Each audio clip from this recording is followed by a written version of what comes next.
Testing, mic check. Testing, mic check, 1, 2. Okay, so this is part 2.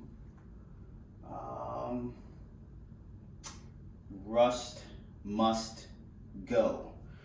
Right, so the goal is to lay the sewage drain cover on this platform. And the reason I have this sign, I've picked some of these things up a few times over the years with one real goal, and it's the goal of creating an object that transforms as part of a backpack into a small kicker / launch ramp, something that would be extremely portable. Of course, this is DOT property, and I don't want this big flashy, signage on here. So I started just trying to peel it back, and I realized it's very sticky behind this portion here. So I just am cutting through this initial layer. The other reason too is that I needed something to, I wanted a more even surface when I lay the piece of steel down and then add the vinegar. And just doing some more research, I learned that vinegar will also help dissolve the glue that is the adhesive or glue that is holding this reflective sign together. So I'm going to actually kill 2 birds with 1 stone, but I figured I would make some cuts so that the vinegar has a place to go and soak, right? Because I feel like this is a waterproof, watertight membrane in which the vinegar might not be able to get through. So I'm essentially trying to just remove some of this exterior surface, and then I'm going to flip this upside down, put our Parks Department sewage cover, and then fill this up with vinegar and probably let it sit for a couple of days, and then rotate it and so on. So let's just try to peel some of this back.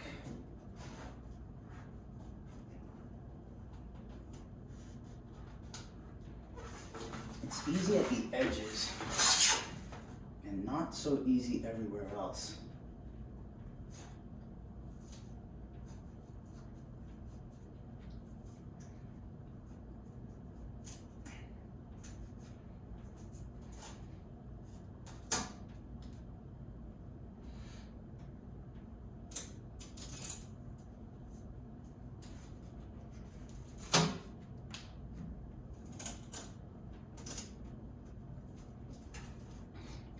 Glove on or something.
I'm hoping that these little edges will give way so that the vinegar can get underneath this impermeable layer.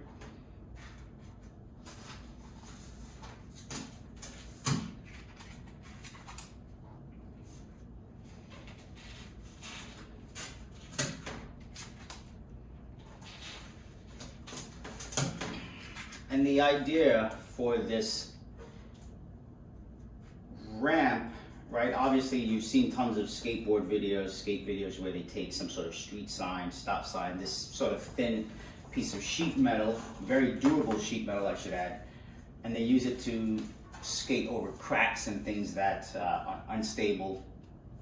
Or sometimes you'll use this with some DIY setup. Usually it's a pallet of some kind and some plywood, and then to bridge the gap between the wood, the pallets, and the ground, the concrete flooring or the asphalt, whatever it is.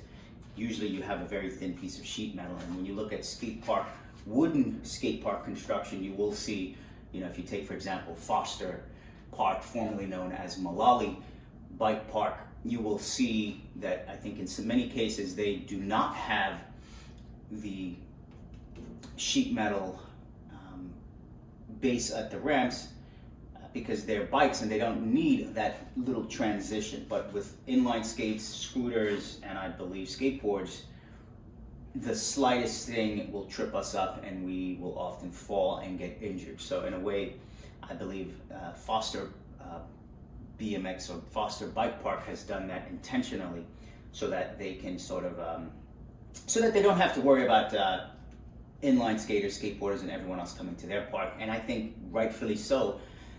They are a huge community that is overlooked in most of the other, in almost every skate park, because BMX and I think often too scooters fall into that category, which I learned that both BMX and scooters, for insurance purposes, they're considered handlebar sports, and a lot of insurance companies will not cover the skate park if they allow handlebar sports. And if you have ever seen a BMX or a scooter, you know that they can do some pretty amazing acrobatic stunts, which when not executed correctly can lead to very damaging results, both for the skate park, if it's wooden, the skate park infrastructure, and for the participants and even bystanders. If a skateboard flies and hits someone, that's one thing.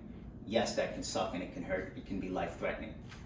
A scooter and a BMX, giant piece of metal flying and hitting someone, is by far worse than just a skateboard. So to get back to this, right, the whole point of this metal, the idea came to me many moons ago, and I just never really had the discipline to sit down and try to make it work or even explore the idea. But the idea is that you would have a piece of sheet metal that essentially is part of your exoskeleton on a backpack, and it would fold at the seams somehow to encompass the backpack, right? So it's like an exoskeleton backpack. You take the backpack off, put the backpack on the ground, and then you fold the sides out, and now you literally have a mini launch or kicker ramp, so that I can hit that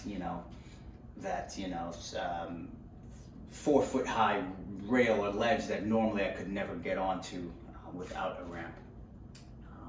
But first step, I just want to get rid of this signage here. I don't want to be moving around the city with this giant stop here on red signal. It doesn't have any relevance to what I'm doing, and in fact it's about movement, so stop should not be in the lingo at all. And then I just don't want to draw attention to myself for carrying around property that technically does not belong to me, but I will do this as a goodwill measure for the inline and skateboard community. Hopefully we can come to some sort of solution. Workable solution to me is one that is form, function, a little bit of fashion, and the key to me takeaway when I say function is lightweight, right? It has to function and it has to be lightweight. Otherwise, what's the point of carrying it around?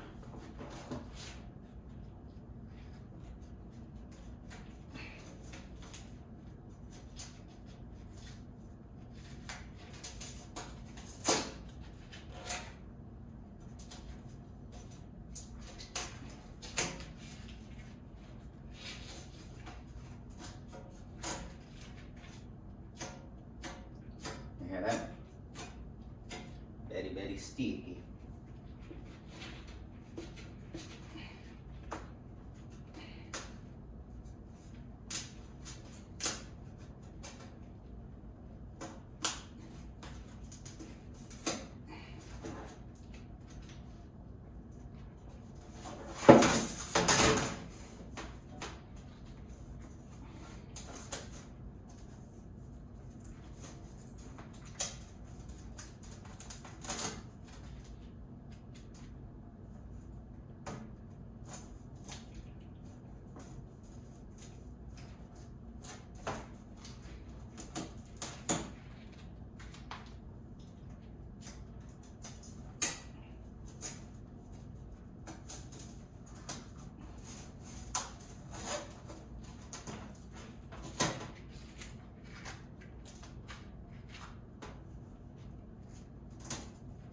No, fucking ripping my.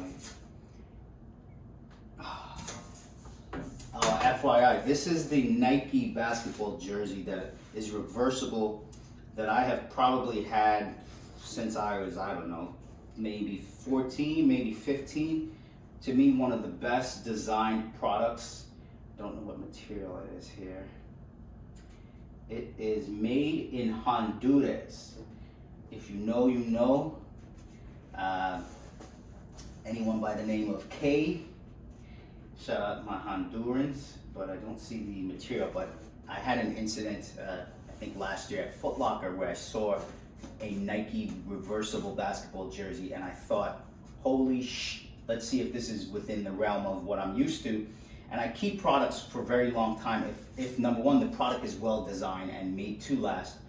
And again, if it's form, function, fashion, and all of those things combined, affordability is another thing. But to me, this has been one of my favorite basketball jerseys of all time. And I picked up the item that I literally stole, walked out of the store with. And I realized too, what I was doing there was I was kind of being, I don't know if it was passive aggressive or condescending, but it was sort of a nonchalant, like, I don't give a fuck, I'm taking this shit, and I'll look you in your face and not say a word. And you know, I can understand how that drives people insane. So, because now I know what it feels like after having it done to me numerous times.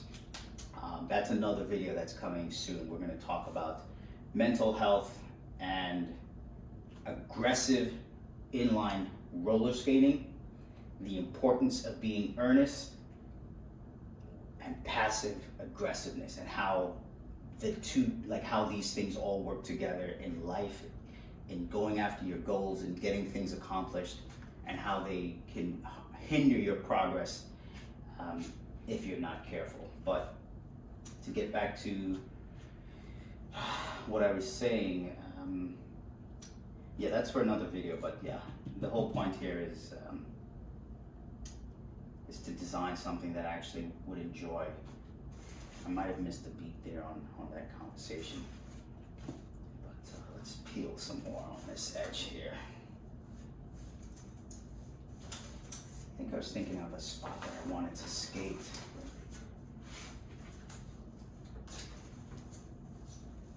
I think most of the spots that I see that I want to skate that require a kicker or some kind of ramp to, they're usually not handrails.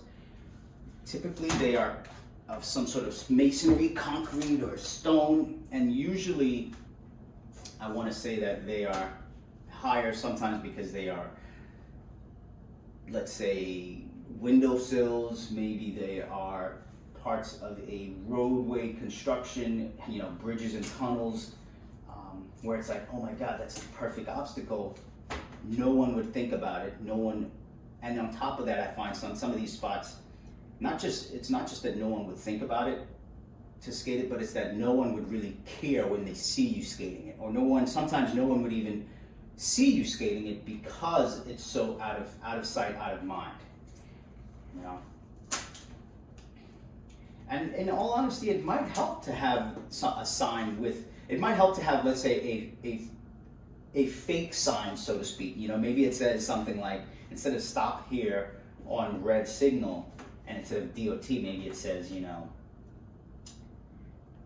maybe it says something like roll here on green signal. I don't know, you know, some sort of play on words as far as marketing the skate culture, so that a motorist or pedestrian or whomever driving past the intended obstacle sees it on the ground, possibly laying, you know. This is my sort of, you know, thinking, not to say thinking like a spy or some sort of espionage, but thinking how I can design and make things blend in where you never know it was there. You know, I think of the same thing with skate spots, right? Everywhere you go in the world, the landscape architecture are things that we skate, but to the layman, to the person who does not skate, they will never see that as a skate spot. They will never go, oh, I didn't know people skate that. So in the same fashion, having a faux sign, right, a fake sign that is designed for skaters, so a skater, skateboarder, BMX or scooter, what have you, will see it and go, oh shit, that speaks my language, right? Because we have a unique language. Maybe it's a sign that says ramp, you know, like maybe it's a sign that's a play on like the on-ramp, off-ramps, and it says ramp to ledge or something that is a little bit coy. You know, I think sometimes it does help, and it is important to be a little discreet and indirect with certain things for the sake of fun and safety, right? So you know, so people aren't all in your business and knowing what you're doing. But yeah, I think that would be amazing. You know, if you had this backpack, you have your skates in your backpack. Maybe your skateboard can strap to a portion of the backpack if you needed to, and you find a spot and you're walking randomly and you're like, oh shit, drop the backpack. The backpack designed in such a way that it won't move because of the fabric and the weight. Flip the sides. Would you flip the sides out? What would make sense? I think it would make sense if nothing really needed to be moved, but if it could move, you know, if you just had to drop the backpack down.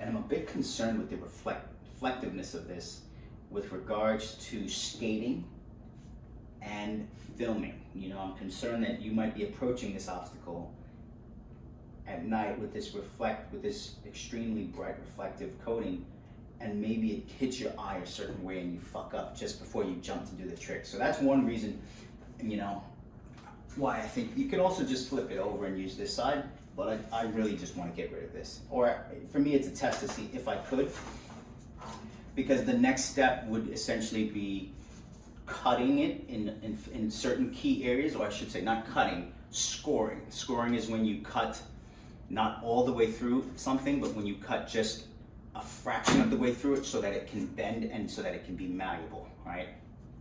I don't know if I can give you an example of scoring, but scoring is something we use in model making often within the architectural world.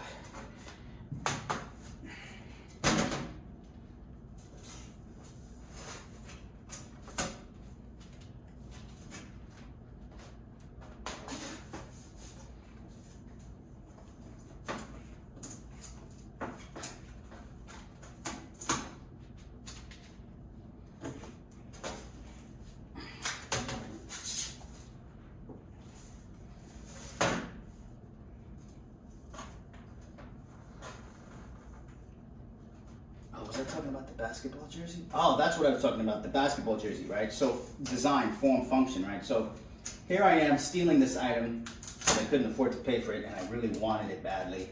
And, you know, I made every excuse in my head as to why I should have it and why I should take it. I take it home, I try it on. I love the colors. It was red. I think it was red and black, and it also had like I think it had like palm trees or some sort of southern vibe, like a Miami vibe. Whatever the vibe was, it was a vibe that I could relate to, being from Trinidad and Tobago, you know, Caribbean island right off the coast of Venezuela.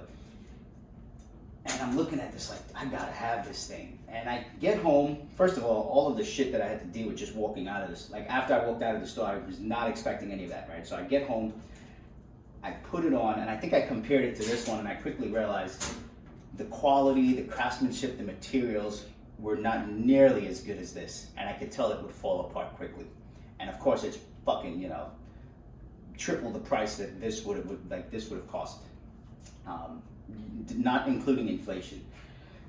And I looked at it, I saw that it was also not designed as well. So, I'm sorry, the fabric, the materials, the craftsmanship, that's one aspect of design. But when I say design, I mean the silhouette, the shape of the garment when it hangs off of your shoulders.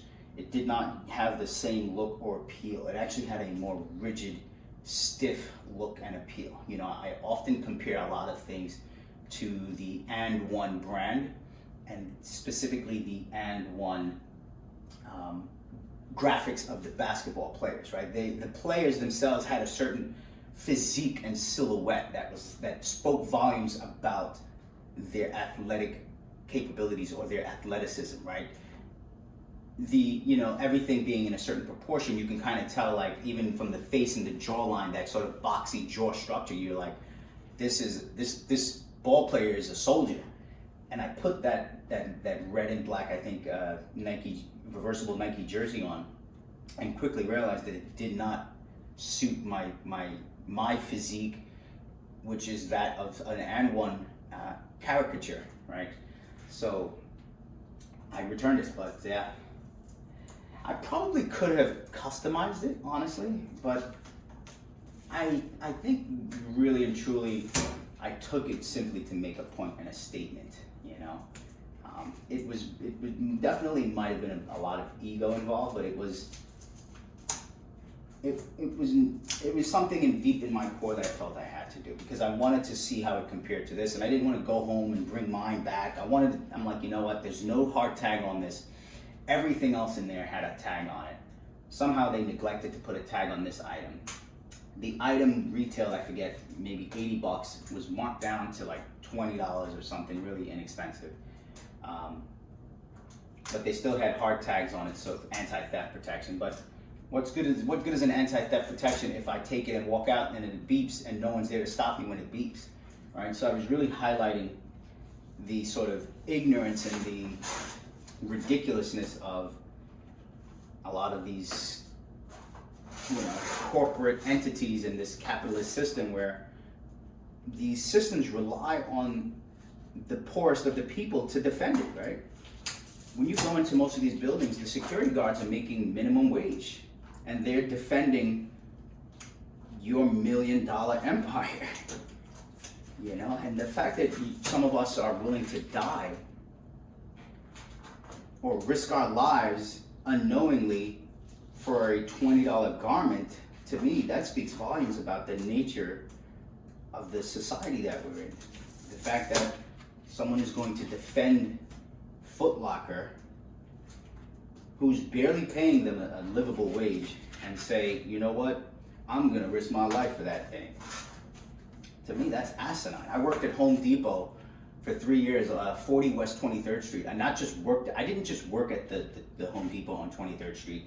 I helped open that store, and I have to be grateful that I got that opportunity. And when I say open that store, before that store opened, I was hired as a shipping, receiving, stocking, and replenishing associate, right? There were no lighting tech, there was no associates, just people who were willing to do the hard, dirty labor of building the infrastructure, putting the shelves together, getting the floor ready for opening day, putting boxes on the shelves, helping with displays wherever possible, getting the store up and running for opening day. So I was working at that store before the doors officially opened, right? Now, why am I telling you this? Why? Because once I started working there officially, once the store opened, I quickly realized that I didn't have sales floor experience, and I wasn't sure if I was ready to handle that. And I was also still in school during most of the day hours, studying architecture, and I didn't want my school hours to conflict with work. So I worked overnight, I think from 9 p.m. to 6 a.m. Went home, and then I think, you know, I always went to school part-time. So then I found somehow, whatever I did, I worked part-time overnight. I should know that first. Bottom line is that eventually I switched to daytime hours, and when I switched to the daytime, I quickly realized a number of things. One, a lot of the daytime associates gave zero fucks about that place.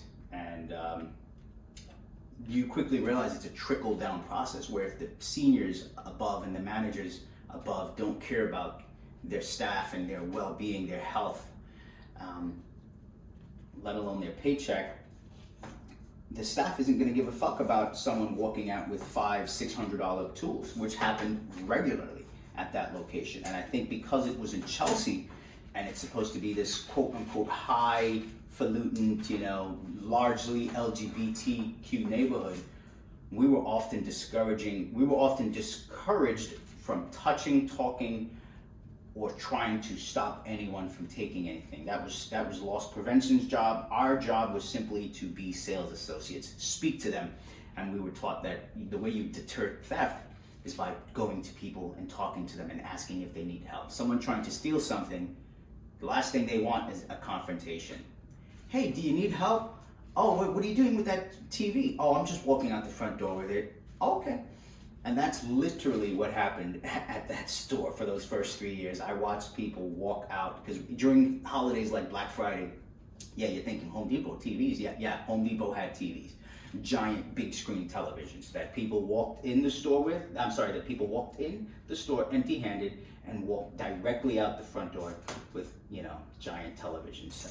And they did, I think the most ridiculous thing I've ever witnessed at Home Depot at this particular store were people that would walk into the store, because we had a no receipt return policy, where if you had an item but no receipt, you would get store credit. So someone would walk in the front door, go to the basement lower level hardware tool section, grab a $500, $600, maybe $800 DeWalt tool set, carry it right upstairs to that same front door they walked in where the returns and exchanges was, and say, hey, I don't have my receipt, and they would get store credit.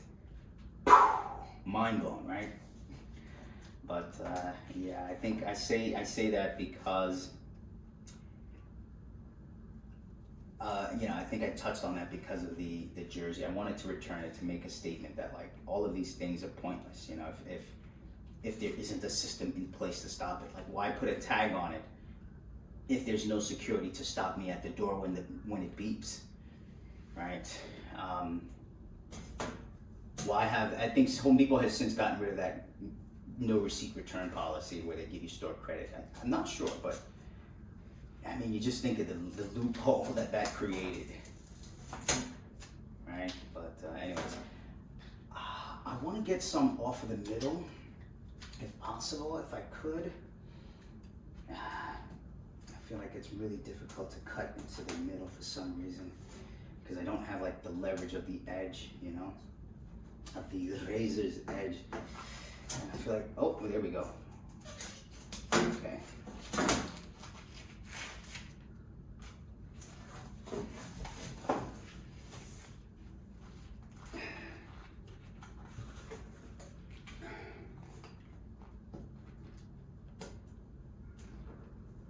All right. Making some progress. Get off of me.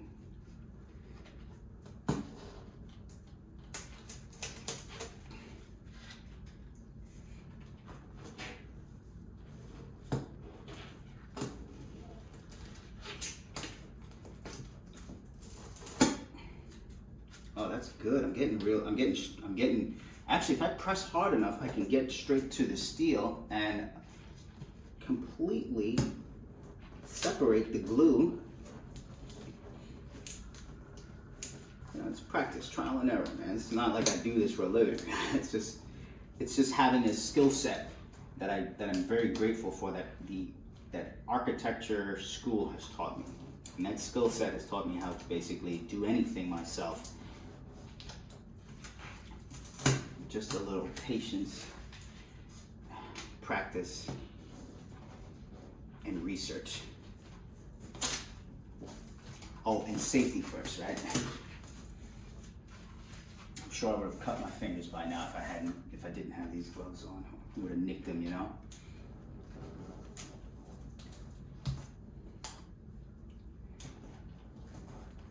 And by the way, this glue, whatever glue, I think it's not just the glue. I think the reflective coating, You know, some of these things are photoluminescent, and there's certain chemicals in them that I'm picking up and I'm smelling that are quite toxic, if I'm not mistaken. So I'm not sure what's going to happen with the vinegar when it gets poured on this. I might need to do some research before I end up bringing the whole house down, setting the roof on fire. All right, so I got a chunk here. I'm thinking if vinegar gets soaked in here, I feel like it's going to slowly spread, and then I've got not cracks, but I've cut pieces all over so that there's room for things to bleed into all of the chemicals that are on this thing. Again, I'm not an expert on any of this, right? I'm just a guy trying something, right? So don't quote me on things. Don't hold me to any standard. At least not yet. However, I do think that my shit don't stink. And if you want to find out, just let me know. I'll send you a sample.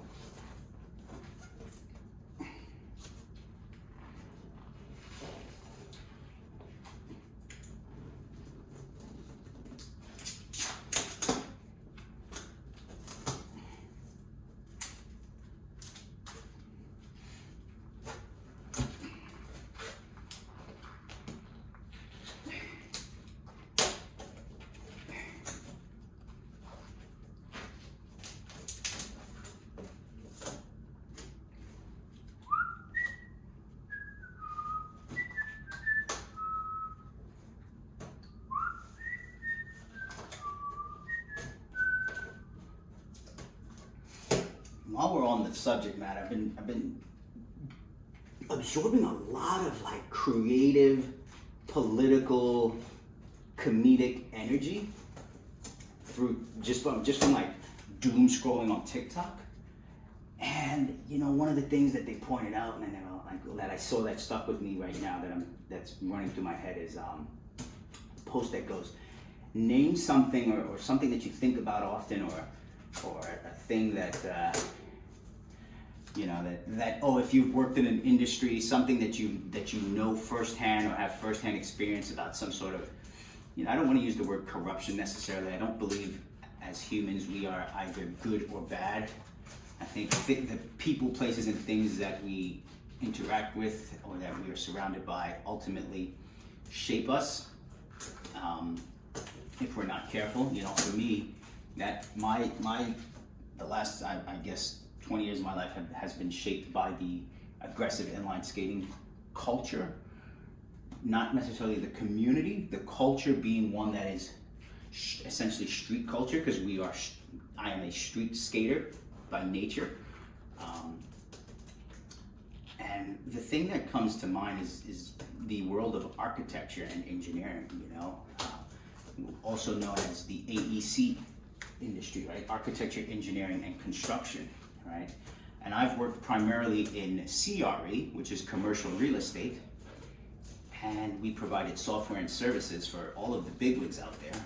And one of the things I do think about that kind of puts you in a position where it's like, they got me feeling like I ain't winning. I'm starting from the beginning. It's when you land a project with a client, right? And again, all of these things are relationship based, right? And the client says, hey, Adonis, yeah, we work with this guy. We were told you are one of the best. Just help us get this thing approved. And then you're like, what's going on? And you're like, oh, this is Industry City. And you realize this is a huge project because this is the Brooklyn Nets training facility, right? And there's deadlines in terms of when this property needs to open, when things need to get approved. But we only have so much time to get things done, get drawings submitted. So we charge them what we need to charge them to work at our fastest pace and provide the best quality work within that time frame.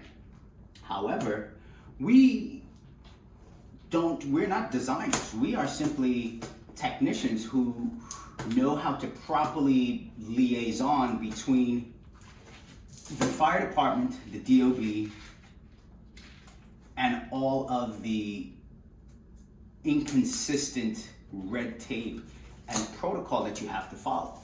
So I personally, I say we, but I personally have perfected the craft of of listening and then following directions so that I can provide the best possible drawings to the fire department. Right? Think of the fire department as cavemen.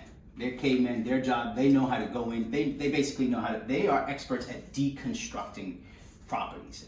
Architects are experts at constructing properties, right? So think of firefighters as deconstruction specialists, demolition specialists. They know how to get into a building no matter what the circumstances, situation, when it is absolutely necessary to save a life, right? I highly doubt the firefighters are racing into properties to save the property or some sort of valuable item. It's usually that they're running in to save lives. That would be interesting though, right? If you had like a Smithsonian museum on fire and the firefighters were racing in to save the artifacts. But anyways, the Brooklyn Nets training facility was one of these properties that nothing was really wrong with the property, but the reason I do this work and I had gotten into this work is all because of laws that were passed following events like the Triangle Shirtwaist Factory fire, the Deutsche Bank fire, which occurred during 9/11, shortly after 9/11, and of course, September 11th. So a lot of these new codes and laws were put in place, not just to save people, but to save and help these quote-unquote cavemen or deconstructors, right? So the firefighters, who are these sort of cavemen-like architects in reverse, right? They go in and they know how to break shit and break it down and get people out quickly. There was so much new technology happening at Industry City in Brooklyn that our drawings just could not account for enough of the information. And the drawings could not get approved in no way, shape, or form in time without further input from the engineers who actually are designing the project, you know, the DOT, the DEP, the city officials who have to then approve things. And you realize there's just so many hands in this sort of soup, in this sort of soup Nazi, if you will, this pot that's cooking and it's brewing, and it all comes together to make this beautiful project that is a system where you have all of these buildings in Industry City. And usually you have a building and you have fire sections that connect to one portion of the building.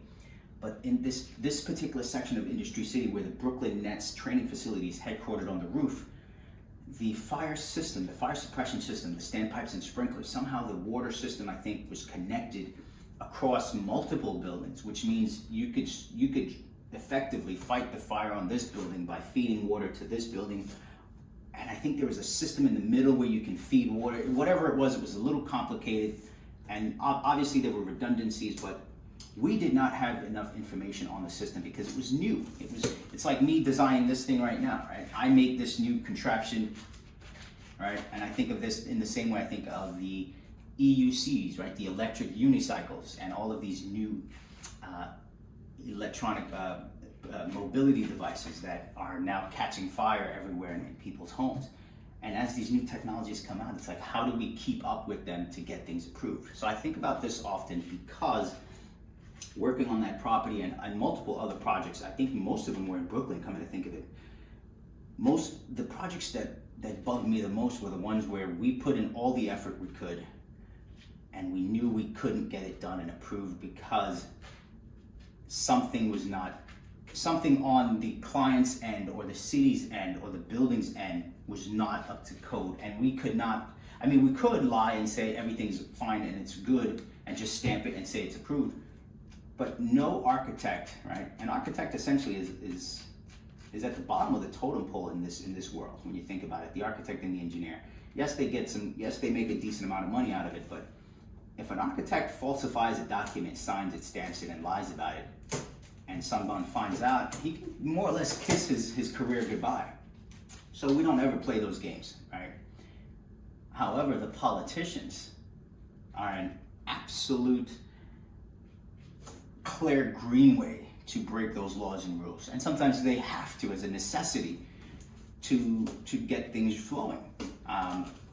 With a certain limit, I think, to safety, understanding that, hey, look, everyone's in accordance, because the Brooklyn Nets documents, their training facility documents that we provided to get that property approved for final occupancy, it magically and mysteriously got stamped and approved in like certain areas by people, like, and certain documents got stamped incorrectly approved, and we were just like, I just remember getting the email or call from, I think, the client or something, and they were like, hey, look, this got approved.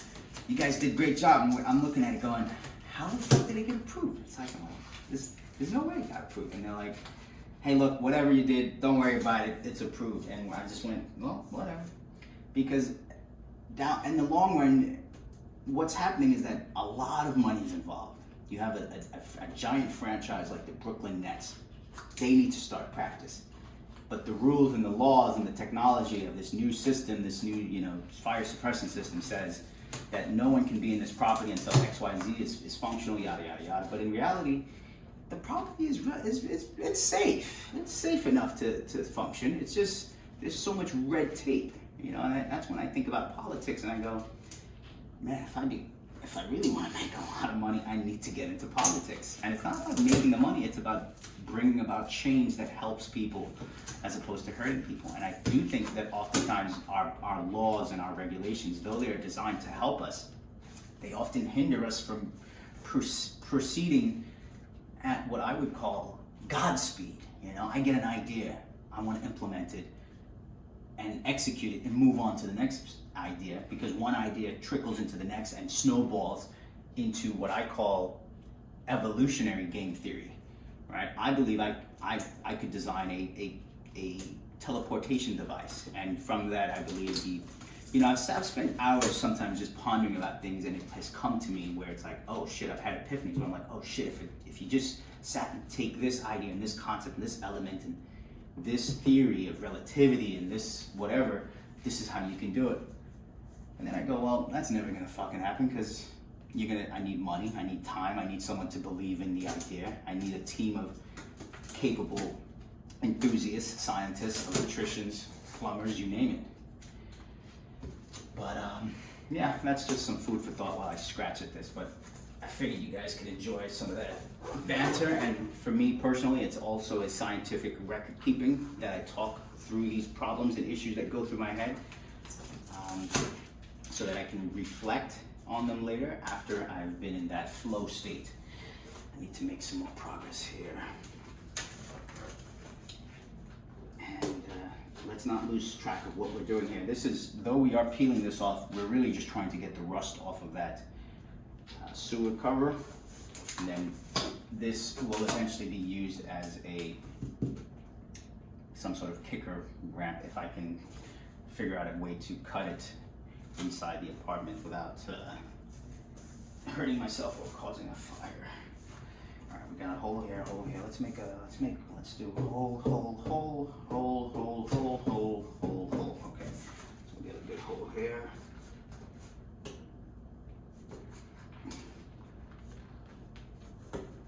But yeah, Brooklyn Nets training facility. I think the other issue too that I had within the AEC industry was a property in Staten Island that really pissed me off, because one of the biggest things I take away from my love and study with architecture, and this architect who I worked under since I was 17, Peter Mullen, Mullen Palandrani Architects, one of the big things they stressed to me that was then echoed when I started going to school. So I started studying architecture as an intern in high school before I actually went to college for architecture. So my first few years of school and studying architecture at City Tech were a breeze, because everything they were teaching me was really basic bitch shit. I'm like, I've done all of this already, thanks to that architectural firm. But sustainability was one of those practices that was heavily pushed into my psyche, and I said, that makes sense, And a key takeaway from sustainability is not just like reduce, reuse, recycle, but it's like It's about carbon emissions, carbon footprint, and building supplies. The AEC industry, architecture, engineering, and construction, is the leading cause of carbon emissions, the leading cause of greenhouse gases.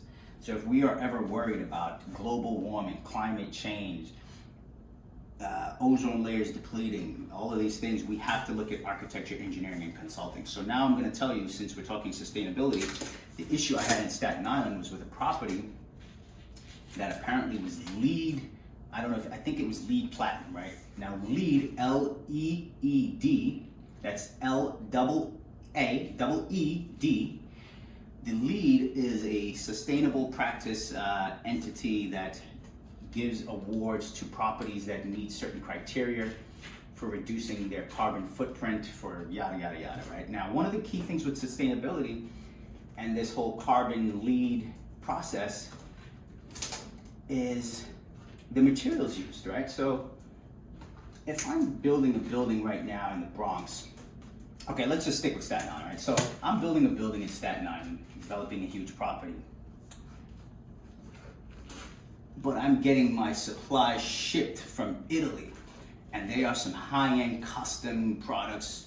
And to my knowledge, these products did not have a huge effect on reducing the cost of, let's say, the heating or the gas, or reducing, to me it was more of a cosmetic, vanity-driven product that I don't think really needed to be shipped and flown all the way from Italy to Staten Island, all right? But the gentleman, the architect I was talking to, was bragging about how awesome this product was, and look at this, and we're on the rooftop, and he's like, yeah, we're LEED Platinum, and we LEED this, and look at this, and we had these, and as soon as he said we had these shipped from Europe, from Italy, I went, in my head, I shut down, and I almost wanted to smack the shit out of him and throw him off the roof and go, don't fucking talk to me anymore. I almost didn't give a fuck anymore, because it's like, you're damned if you do, damned if you don't. Here we're taught that, when you think of, first of all, we're not talking about shipping a package of skates. We're talking from Italy to America. We're not talking about shipping a kilo of cocaine. We're talking about, or several kilos of cocaine. We're talking about shipping giant pieces of steel, pre-manufactured steel and equipment, and I think they were louvers on the roof and all sorts of, so these things are heavy. They weigh a lot. They are going to cost a lot to manufacture. They're going to cost even more to ship, whether they're flown or carried by sea. And then to get them there is not a sustainable practice at all. One of the biggest components for sustainability is, if I'm in Staten Island, the products on this property should come from Staten Island. And that is one of the key components in sustainability. And it applies to our landscape architecture as well. If I'm in Soundview in the Bronx, if I'm building a skate park in Soundview, I should not put vegetation that comes from the Sahara Desert in Africa in Soundview. I should find locally grown products that are native to the environment, right? So when he told me that, I think that was one of those big kickers that I think I shut down after that, and I really was speechless, and I just went, dude, you can do all the bragging you want, but it's not helping me do my job. My job has nothing to do with sustainability. The work that I do does not give a fuck about sustainability. It's cool, but like, even when I worked on 4 and 7 World Trade, and I was taught about the glass exterior of the facade that's designed to sort of absorb an explosion, and then the metal wiring in the glass is designed to bend and then kick back the explosion. Like, those things are cool, but those things don't go in my architectural documents when we're creating a fire protection plan. They're cool, but as far as I know, fire department, I think they would love to know, but those things are often not even made available and known to the public. So, yeah, I think I have 1, 2, 3. Let's get one here. Yeah, that was another thing that pissed me off. And I also realized the field of architecture can utilize a lot of AI. There's very little AI, to my knowledge, in the field of AEC, and it's a lot of the work we do in architecture, engineering, and construction is very redundant. You think about a 60-story high-rise, at least 40 of those floors have a lot of the same template, same layout, the pipes are in the same location, the sink is in the same location, the doors are in the same location. So it's really not 60 stories in plan. It's maybe 10 stories. Maybe the 3 sub-levels, the first floor, the first floor, the second floor, third floor, fourth floor sometimes might be different. And then from 5 to 20 might all be identical. Then from 20 to 30 are identical, and then from 30 to 40 are identical, you know. And I feel like there's not enough artificial intelligence, or I should use the word automation, you know, automation as in something that's intuitive, right? That goes, oh, you change the standpipe location, or you change the fire pole on the 5th floor, oh, it should automatically change on all the other floors. And that's where Revit, I think, is part of the future. Revit is a software that, Revit's amazing. I've had some practice with Revit, but yeah, I could definitely use some more Revit experience.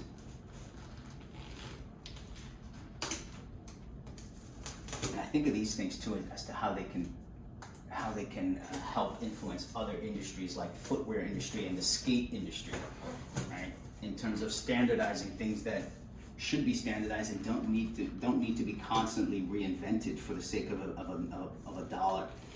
You know, I think we should focus on other things and but these are just my thoughts. These are opinions, right? You don't have to agree or disagree with anything I'm saying. They're just food for thought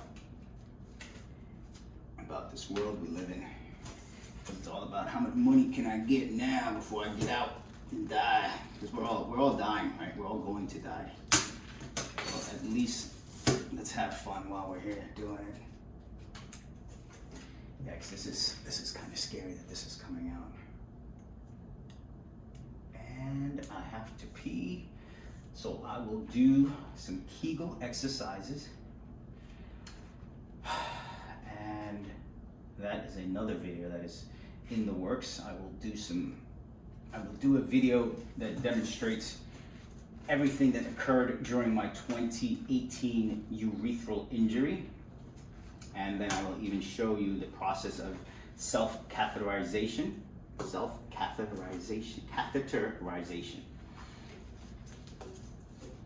But yes, you can stay tuned for all of that.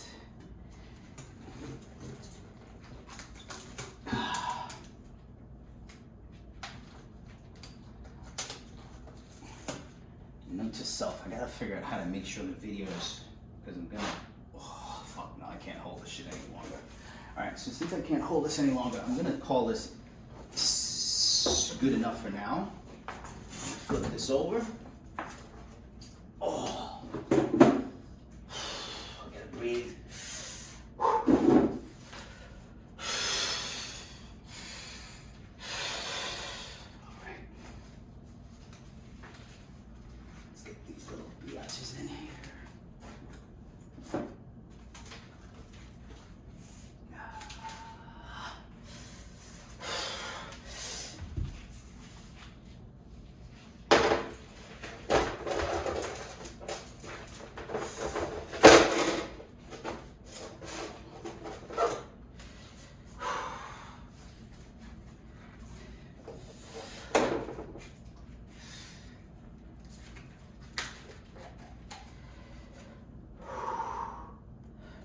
Do I have the baking soda first or the vinegar?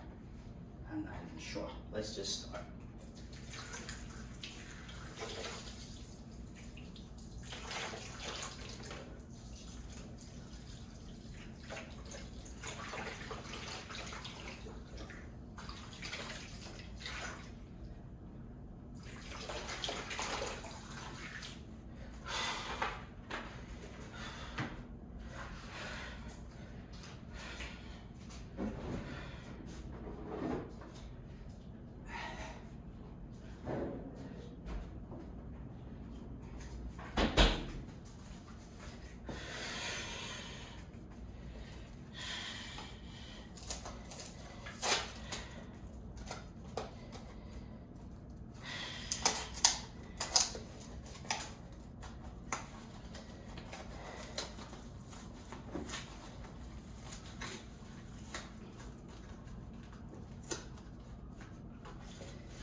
know what?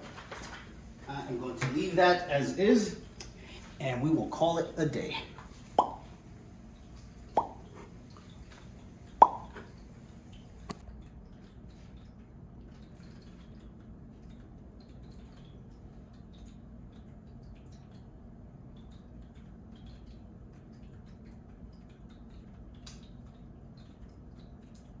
I'm guessing that's the liquid dripping somewhere. Probably dripping through this hole. There's like little holes where this sign gets mounted to the post, right? DOT, you know, this steel post. I think those would also be interesting to skate. But what I notice is the sign is a little bowed, and there's a lot of vinegar on this portion, but none really on this portion. So I'm tilting it a little bit. Ideally, I'd like this filled as high as here so that the sign itself, the side with the glue and the adhesive, can get vinegar on it. So I'm just going to go ahead and make sure this gets a lot of TLC along the sides and underneath.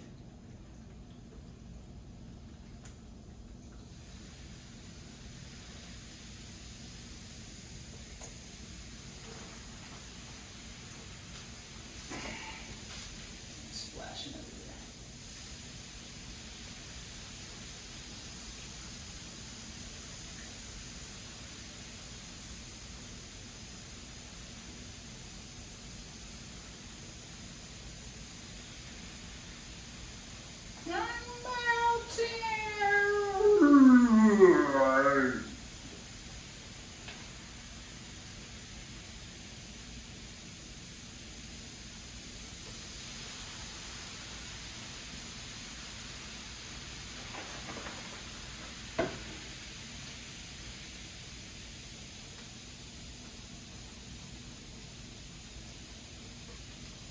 So because this is only sitting in a very shallow puddle of vinegar, I suspect that only the surface of the underside is going to be cleaned. Maybe some portions of the sides, but it does not look very likely.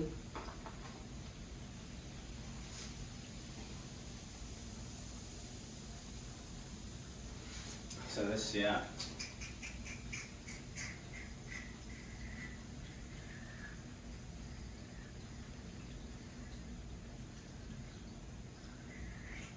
So this is not quite as I thought it would work. You know, the goal was kill two birds with one stone and then maybe get the bottom of this, but at least I will see. So this is just test one. At least I will see if it dissolves any of the glue and helps peel off this layer. But this whole thing is not sitting flush because of the ridges underneath. This, however, is sitting flush because this is very heavy on top of a thin, malleable piece of sheet metal. So at least I will get the back side, the back facade side of this sewage drain. Hopefully will be a thing of beauty. Today is Monday and it is exactly 3:30. No, it's 2. It's 2:30. 2:35.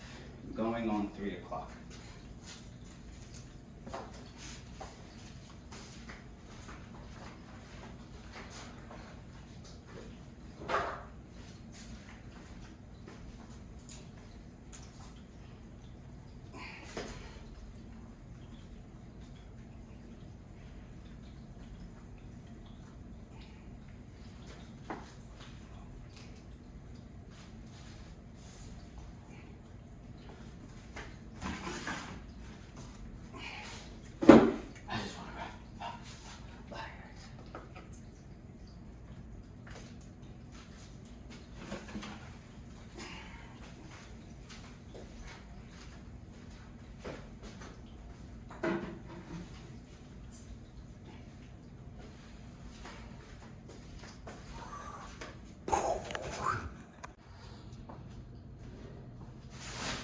Testing, mic check.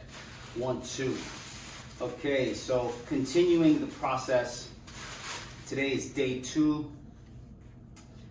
Tuesday the 26th of March. Yep. And I started this process yesterday between 1:30 and I wrapped up around 2:30. It's now 9:30 in the morning, so we're looking at about 19 hours since the last time. Basically it's been sitting for 19 hours.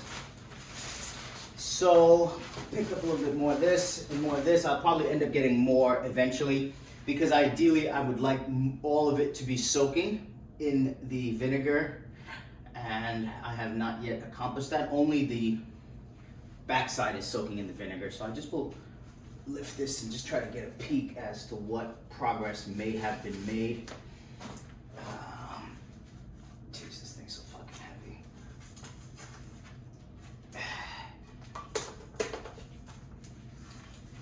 Okay, so I don't know if you can see, but clearly the center has, the rust has been sort of cured, and you can see portions here where the rust is curing nicely. Obviously, these are points where the liquid, the vinegar, the liquid vinegar and the baking soda are making contact. It looks like there might be some progress along the exterior rim. And where else? Is there anything on the outsides? A little bit of progress on some of the outside. It's just good to see. And again, once you start scrubbing it, it's also going to make some improvement. Then you rinse it, and then you lubricate it to seal in the natural properties or the natural, I guess, moisture of the steel. So let's go ahead and also let's take a look at, let's actually do the scrubbing. I'm gonna flip this over for the time being and get the tool.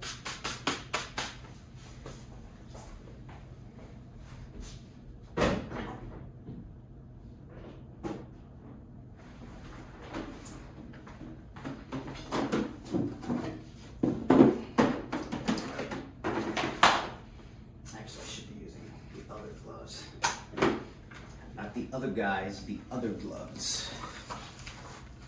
The other guys on the other side, they be making picks and rolls, telling lies, simping hoes to be towing. Now you know, now you know, now you know. Alright, let's see what we've got here. Whoopsie. Whoopsie.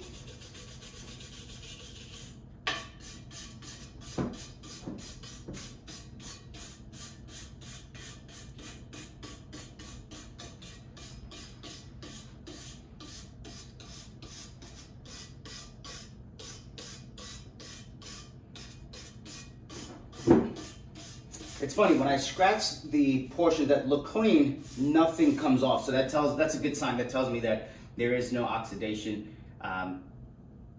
Oxidation. There is no rust buildup, meaning it has been properly removed. All right.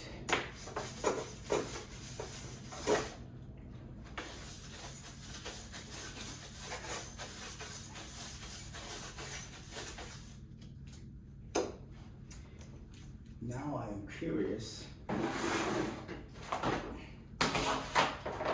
to see if the sign has made any progress with the glue removal, the adhesive removal. So let's slide this over here. Let's pick. Oh shit. I'm going to just lay this gently here for now.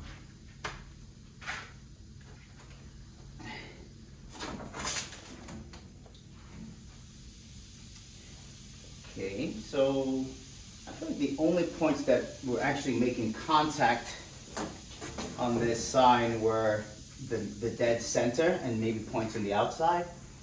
And I don't really see much change or difference in those areas. It hasn't made it softer. Let's try the brush. And I'm not seeing too much progress here. This might be a job where I actually have to sit and scrape everything off manually and then let it soak. With all that being said, I think I'm going to simply wipe this off.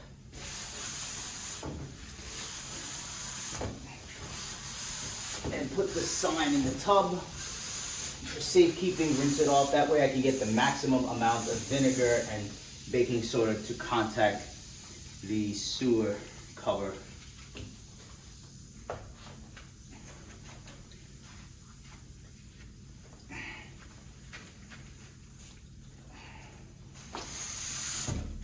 Alright, so for now, we will trade places.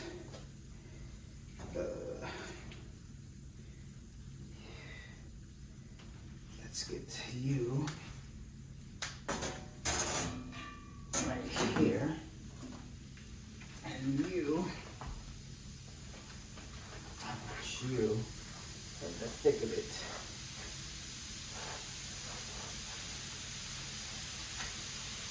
Yeah, we'll bet.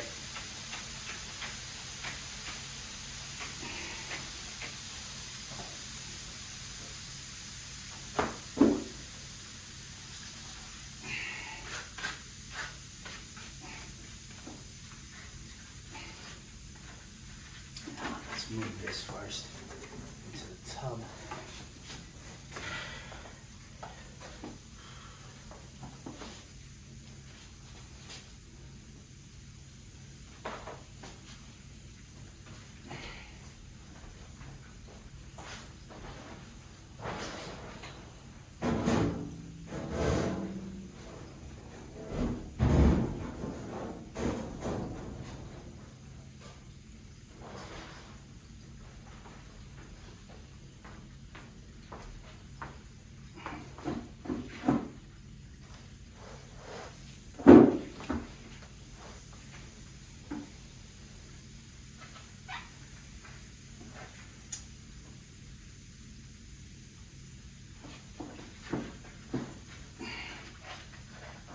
I'm noticing that the water, the liquid, the vinegar is puddling on one end of this basin, and it's not creating an even surface.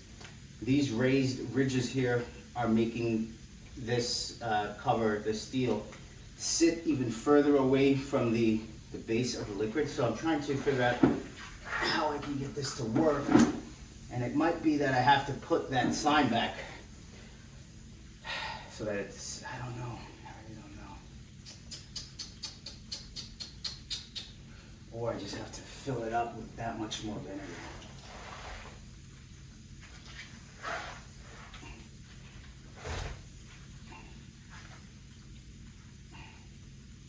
Or possibly put this in the corner where the puddling is occurring.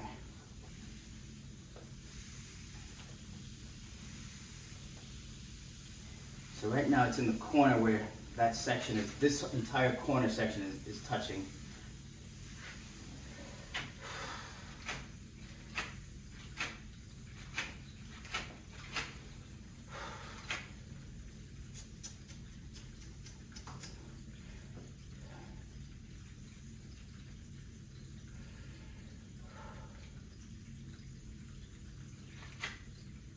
I'm not entirely thrilled right now, but such is life.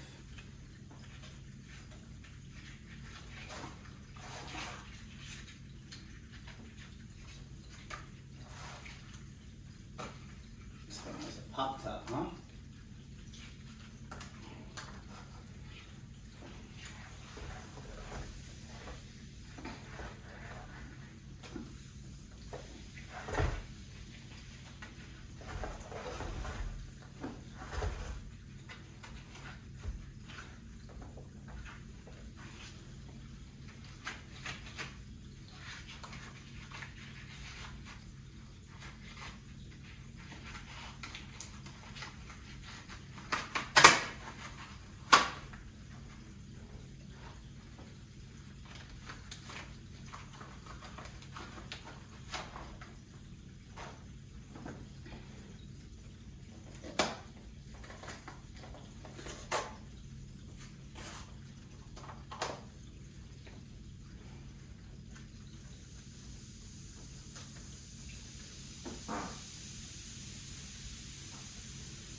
All right, I'm convinced that the entire bottom is making contact, so that's good.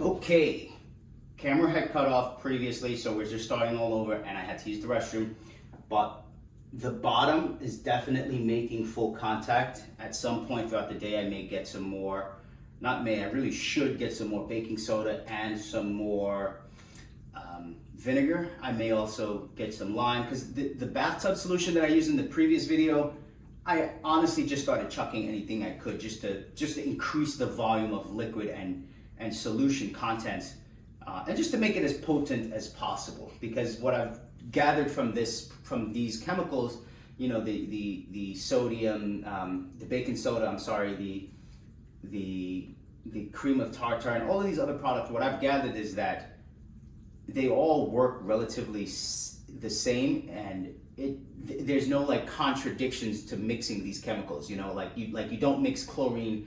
I'm sorry, you don't mix bleach and ammonia. They will cause a very dangerous chemical reaction that can burn your sinuses and your mucous membranes. You know, and I think in some cases, I know I made a mistake as a child once trying to clean my house in Jamaica, Queens.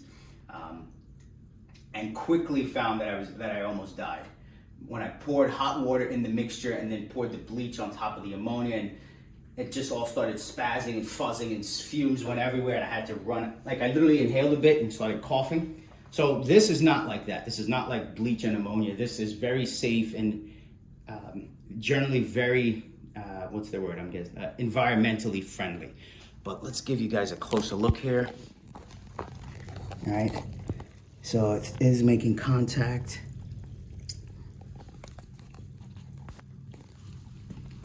All right.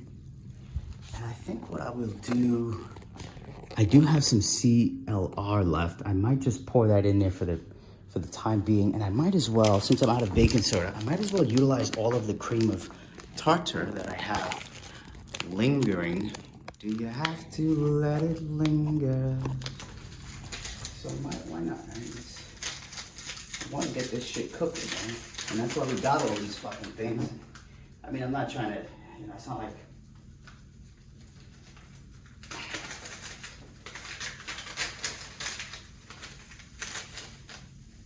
Yeah, let's get all of these in there, man. Stop playing games with this shit. We got a whole bunch of this stuff for a reason.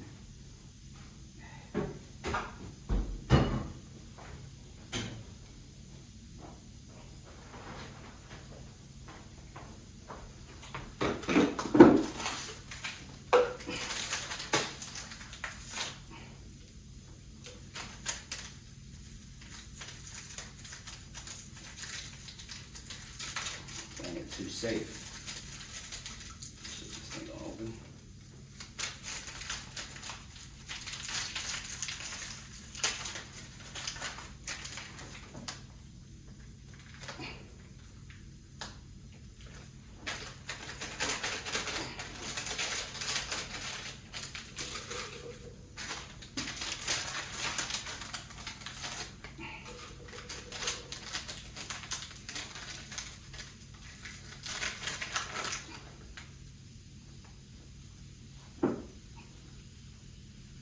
Trying to get this to hit the inside walls a little bit.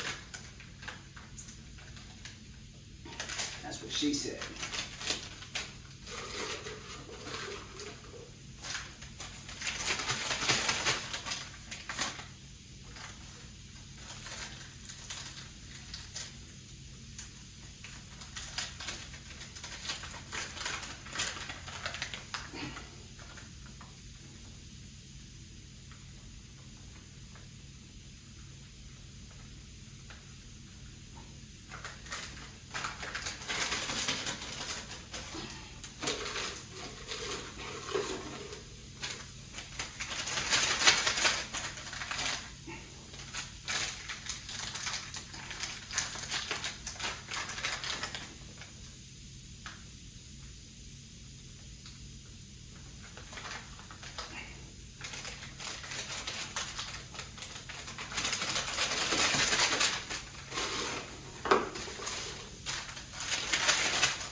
not going to pour this directly on top because what I'm doing is the first time I pour it, the sides now have a little bit of moisture, and I find that when I pour more, okay, so the sides have moisture, and then when I pour the powder chemical, it sort of adheres to the sides slightly. So what I will do is maybe just add this. Let me see what happens if I add a little bit here. Maybe this isn't a bad idea.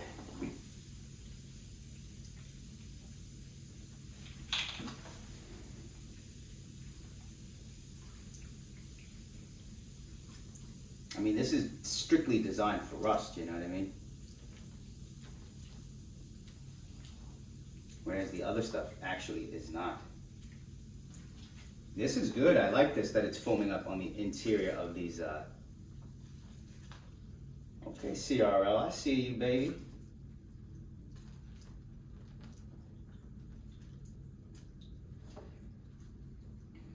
All right. I like that. I like it. I like it a lot.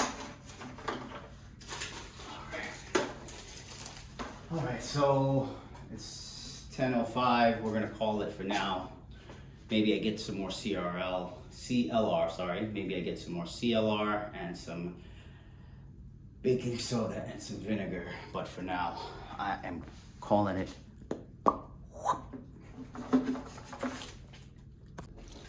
Testing, mic check.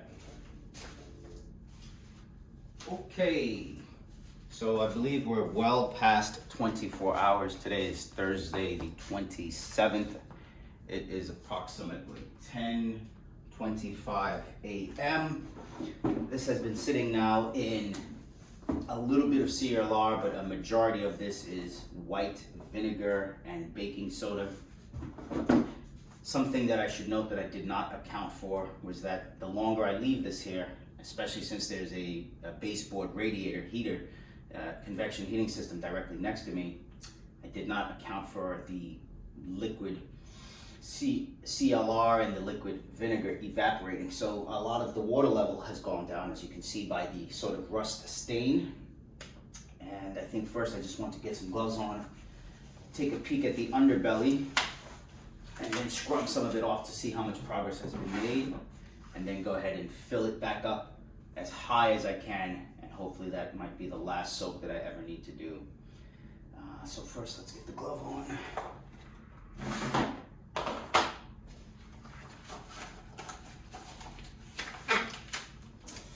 All right. Oh yeah, this thing, I keep forgetting how fucking heavy this thing is. Okay, I don't see a lot of progress. I don't see a lot of progress here.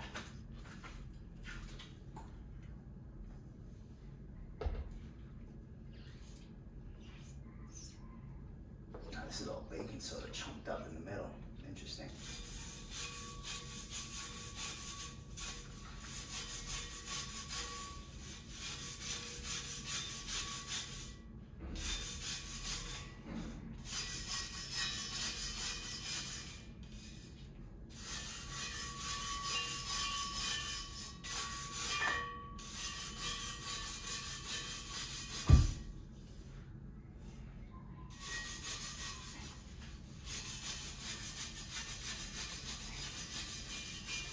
And I'm seeing some portions that are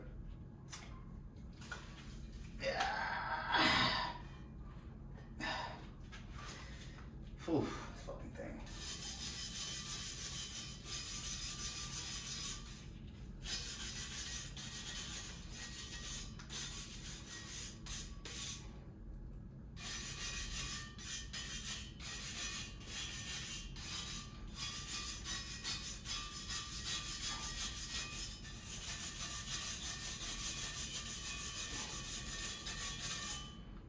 Some portions along the edges seem to have made some improvement.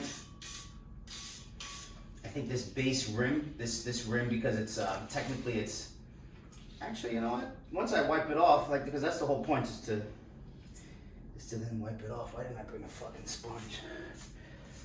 Oh man, this thing's so heavy. Oh shit! All right, I gotta grab a sponge or something. Oh.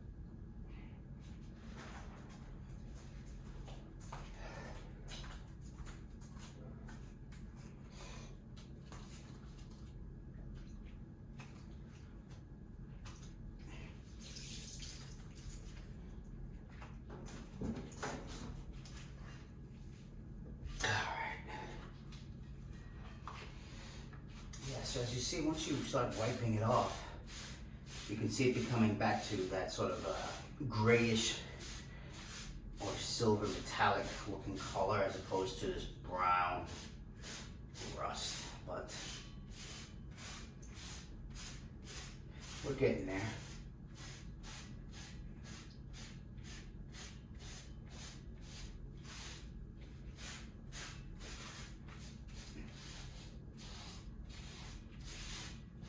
All right, so let's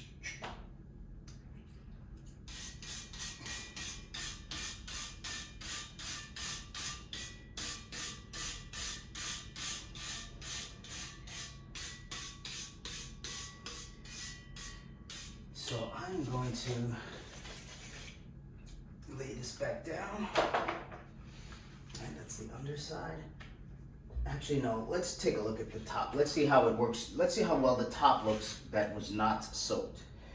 And back to these two utensils.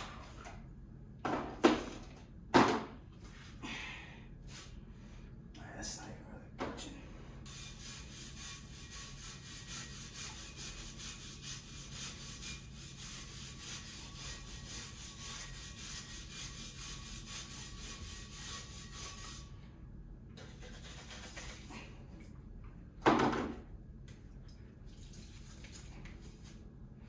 This thing really cakes up once you know what, let's flip it over, get it in some moisture so this baking soda can sizzle a bit.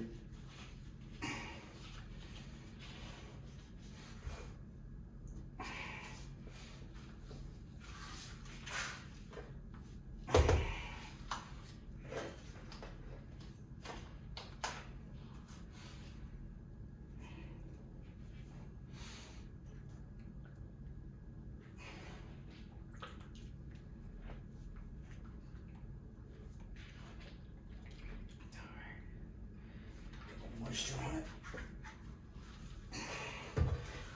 Also, I should note, I don't necessarily care to remove all of the rust on the backside, but I would ideally like it to be rust-free entirely. But again, you know, I have not stated the real goal. And essentially what it is that I saw some videos online where people were basically doing some screen printing designs using sewage covers, manhole covers, things of that nature, and just simply putting silk screen paint onto this and then laying their garment, their shirt, their bags, whatever, and then sort of transposing the embossed graphic or text onto the garment. The one thing I didn't like is that it was mirrored and reversed. So I have my own plans. I've had some designs I've been sitting on for decades now that involves Parks Department and the Parks Department leaf. I also love that this sort of spherical design is somewhat iconic and similar to the Japanese rising sun logo in their flag. So I'm gonna play on this. I also just love the concept of the spectrum, right? Whether it's a spectrum in sexuality, whether it's a spectrum in autism, spectrum in, you know, Asperger's, whatever you call it. I believe as humans, we are all very different and unique spectrums of light, right? And I think that's why it's very difficult to put each of us in one bracket and say, okay, he's gay, she's straight, he's got autism, he's smart, he's stupid, because someone might be on a certain spectrum where this is what they are the best at, and this thing right here is what really makes them shine the most. And I think when we dim that light, we really are dimming the higher consciousness of us all becoming one.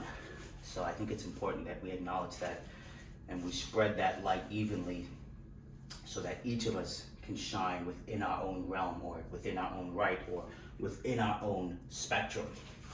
So there's that. And let's see if I can wipe some of this here. This is okay. Get some of this off. See if it's making any difference. And there's definitely parts that have improved.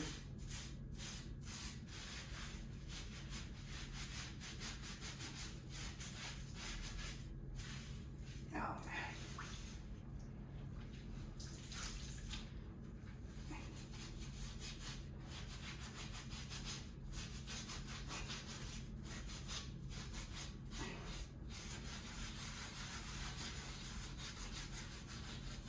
I even believe terms like, gay and straight are not, I believe a lot of terms and words we use to describe ourselves as humans are actually more limiting than they do us justice. Because I believe some of the things that make us who we are at our core cannot be quantified and cannot be put into a box, and that box is language. I think language is very limiting. But what is not limiting is true expression of love and self. Those things speak volumes. You can't put a word on it.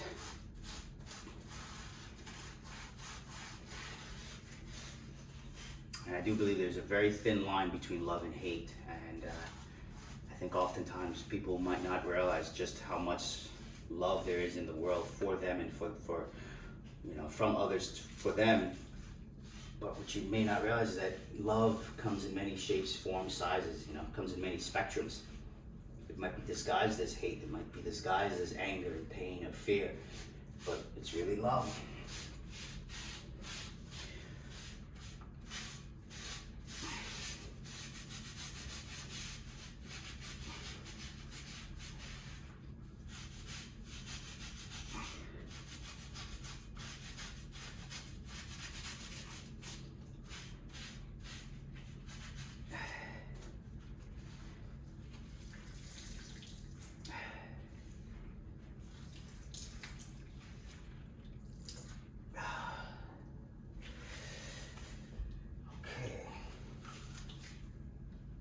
So I'm gonna drop this BLDG back down, face down.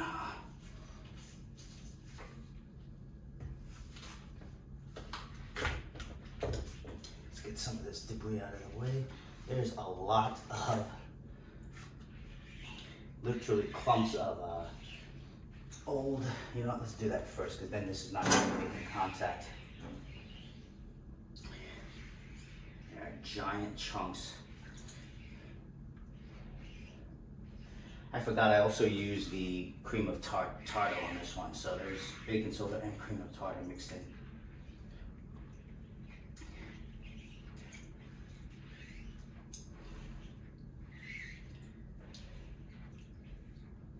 Get these out to the corners if we can, get them out of the way.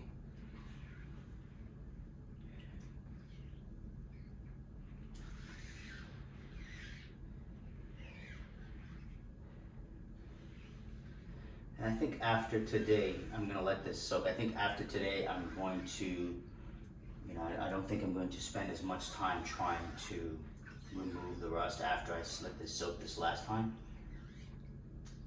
I think what I might do is get a bit more aggressive, because right now I'm doing like a passive aggressive treatment where I'm just letting it sit to see what happens as part of the experiment. But I believe moving forward, I'm just going to go with higher.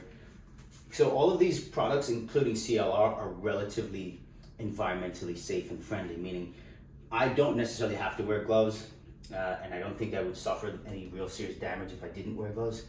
The downside is that I have scars, wounds, and cuts all over my body, my palms being one of the biggest, right? And that's just part of aggressive inline roller skating, which I think is also something that's noteworthy, that as aggressive inline roller skaters, one of the first places that we get injured and the places that we injure most often are our hands, our arms. Why? Because that's what we use to break our fall. Unlike a skateboarder or a BMXer or someone on a scooter, they have their feet to break their fall. We do not, because our feet have wheels on them. So when we fall, it's usually the hands, and if the hands aren't there, then God help us, because it's going to be usually something even more severe. And that's why I believe that we need proper marketing, proper understanding of the sport, not as a sport, but as a culture, as a community, what it means to be an aggressive inline roller skater, what types of problems we face mentally, physically, psychologically, all of the above. But yeah.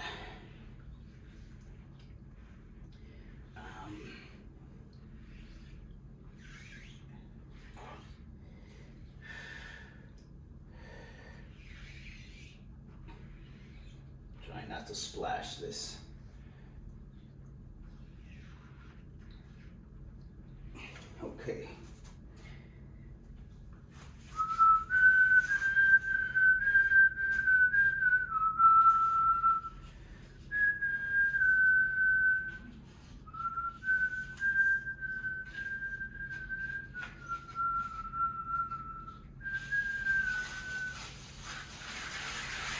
I mean, if you look at it, it's starting to get blackish, grayish, right? Moving away from that brown, right? We're talking spectrum, we're talking color as well. It's because your mother's a hoo-ah. Don't hate me because rollerblading is easy. Oh, my back. Need a bacchiotomy. All right, let's take these off. This thing's filthy.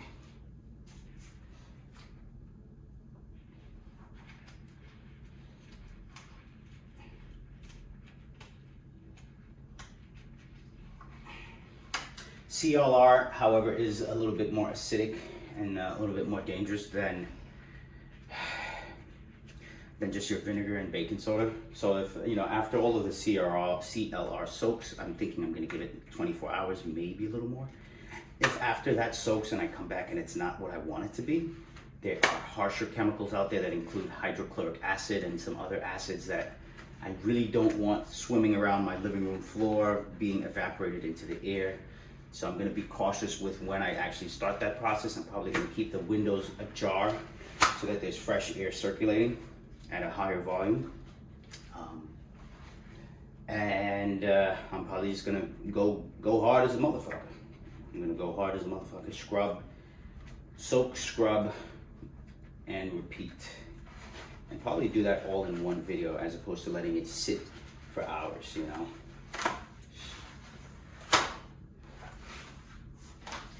Okay.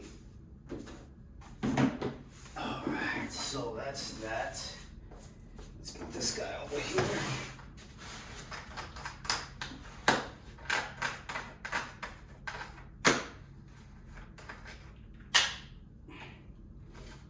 I keep forgetting this thing is green. Yellow number 5, I think. Johnny number 5. Johnny number 5. So yeah, amarillo número 5. Blue one and yellow number 5.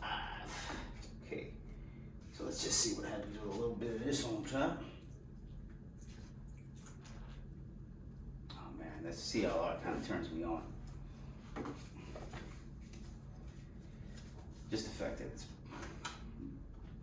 bubbling like that, foaming.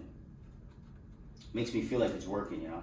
It's almost like Listerine. It's like, you know it's working because it's burning.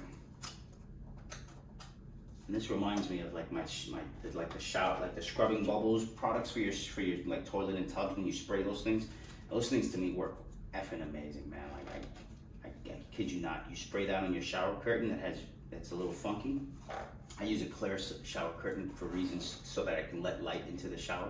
I find most bathrooms in all of New York, I can't speak for everywhere, but I feel like the culture of architecture and design has its own flaws. One of them is lighting. And you go into most apartments throughout New York City and throughout the world, I believe, even hotels and motels, you'll find that there's always lights in the restroom, in the bathroom, shower area, but very rarely is there a light directly above the shower. And the same thing in the kitchen. Very rarely is there a light directly above the sink, the area where you are doing the cleaning, where you actually need light to see what you're doing. However, you go into commercial settings, let's say you're in a kitchen, a commercial kitchen, or a place where they professionally wash and clean things, or maybe they professionally wash people, I don't know.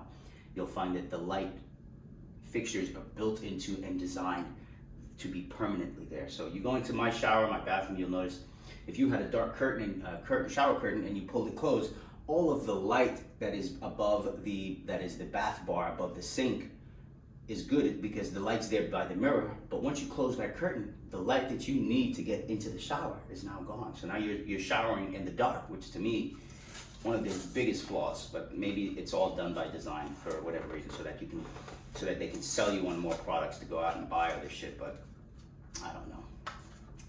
Let's get this started. No pink intended. Let's get it started.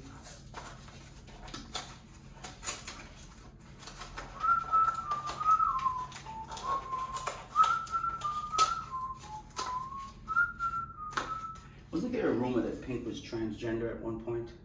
Lady Gaga was transgender at one point. The more and more that I study Hollywood, entertainment, television, film, is the more and more I realize that a lot of celebrities, even maybe Sigourney Weaver, may very well be either transgender or possibly hermaphrodites, if they do actually exist.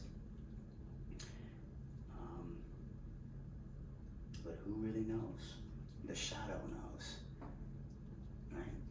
I walk a lonely road, the only road that I have ever known.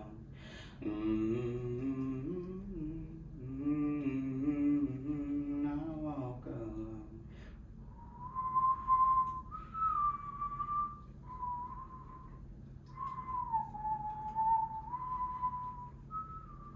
I walk alone, I walk up. My shadow's only one who walks beside me. Seems like I can use less of this and just let it do its thing. But the goal, honestly, is that I want the level to rise, right? I don't know, the foaming is awesome, but I want this to be soaked on the outside and on the insides. Sheesh.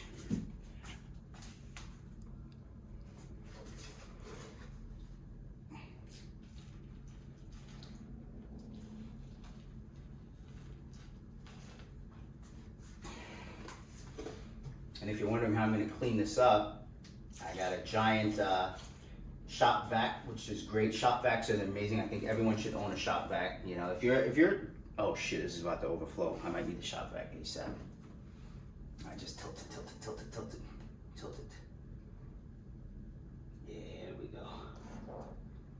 Yeah, right. So I often think about how you have prosumer products, you have so you have professional products, then you have professional consumer products, then you have consumer-based products, right?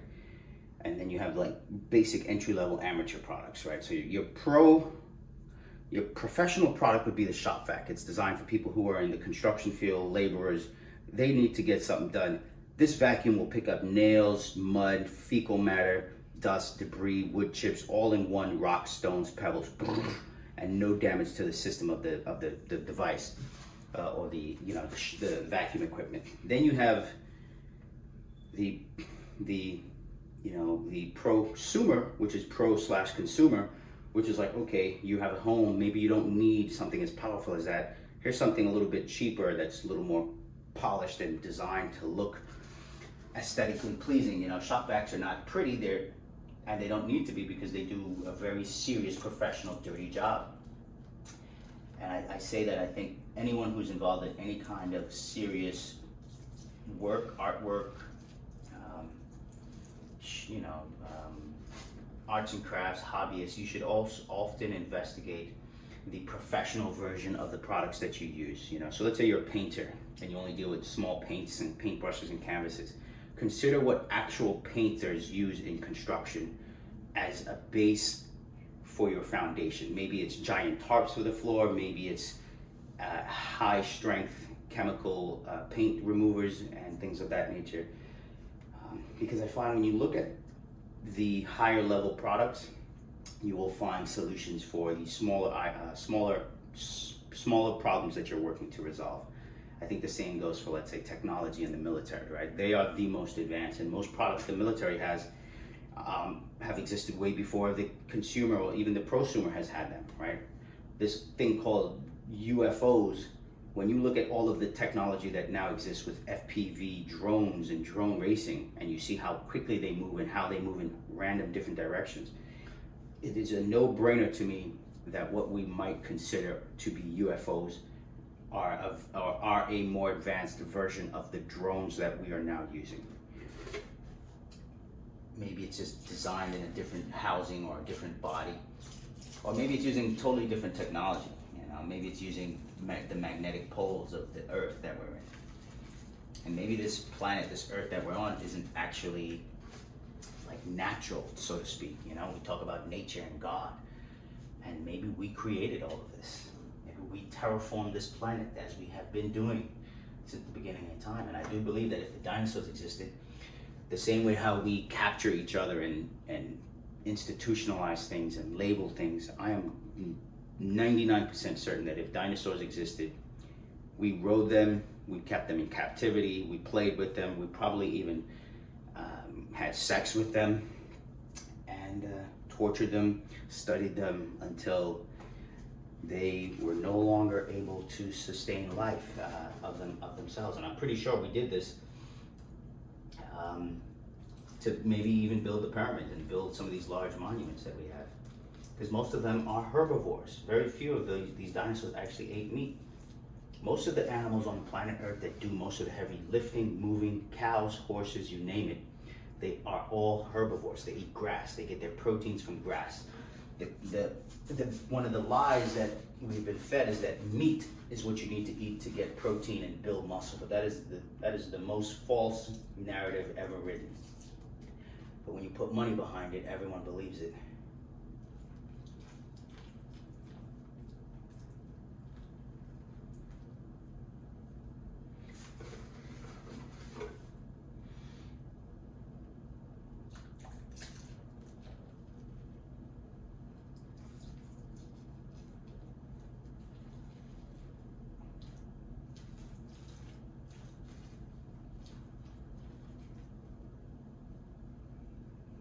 It's funny, it foams up to the point where it's going to overflow, and then it subsides. So I love that this is a basin that you can get at Home Depot. Shout out to Home Depot for this basin. But this basin basically is designed for like washing machines, things of that nature. And there's a hole in the basin that I can puncture and cut open, and then I can thread this pipe through to drain it into, let's say, a floor drain. But since this is a living room and this is not a commercial industrial space, I'm going to use my shop vac to get all of this muck out of here when the time comes.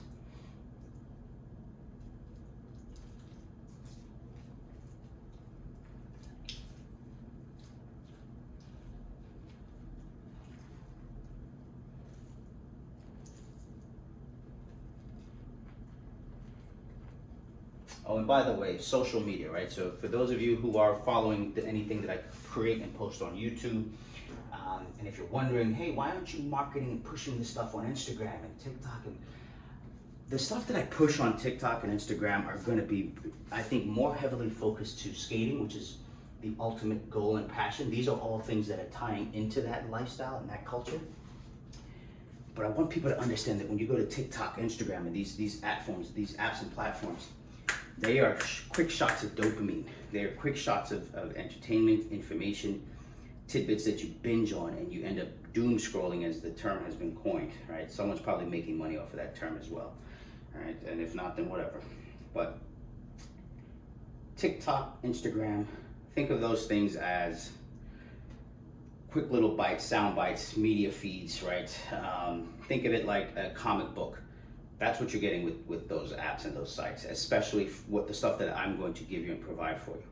But now, if you want to sit down and read a book and get deeper insight into a concept, a thought, a theory, perspectives that I believe in, then you have to sit down and digest it. You have to, it's like a quick snack versus a healthy meal. You can have a quick snack full of sugar, fructose, and packed with carbohydrates, but you can sit down and have a 3-course meal with salads, tea, and other plant-based products that are high in nutrients. And that meal is going to take you an hour, 2 hours to completely eat and digest, whereas the snack, you open up the pack of candy, you munch on it, and all pun intended, because munch is one of my favorite peanut honey snacks, period. Like that peanut brittle, I love munch. But what you're going to get with me is, if you go to the YouTube, it might seem boring, it might be slow, but this is where you're going to get the true gems, the true things that you can take and use for the rest of your life. This is where you're going to find true and genuine inspiration. And if you don't, well, maybe you will with the next video, or maybe you will somewhere else. But I find that the short, quick bites, the clickbait, I'm not a fan of the clickbait. The clickbait essentially, to me, boils down to wasting someone's time. And I don't like my time being wasted. I would hate to be wasting anyone else's time either. But maybe someone sees this and they go, oh shit, I have no fucking need to de-rust something or whatever, but I did want to have a tarp instead of using my tub, because I did want to have, you know, a tarp or a basing for a washing machine or some sort of slop sink to do some other activities. And now they're like, oh yeah, I could use that idea. And a lot of these chemicals and products, even the stronger ones, you can get at Home Depot. So big shout out to Home Depot. They even have baking soda as well. So helping doers do more, right? DIY game.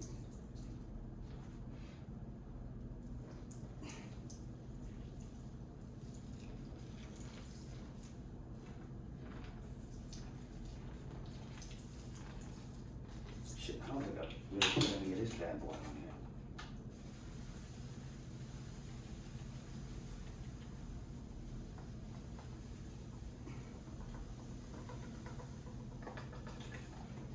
Forgot that's kind of the whole point.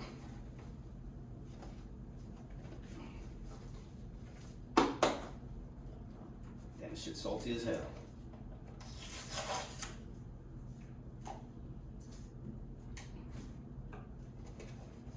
Brothers on the block going, and still get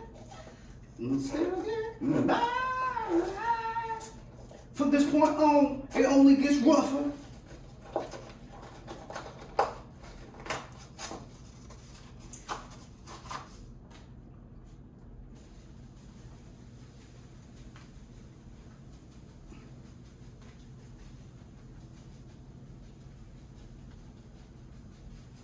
I can't believe I used all of this shit up. I'm actually not fully satisfied with the level. The levels still seem relatively low. You know, all of that bubbling and fluffing is all fucking hype for nothing, because then it just fucking goes right back down. Bitch ass CLR. Thought you was my nigga.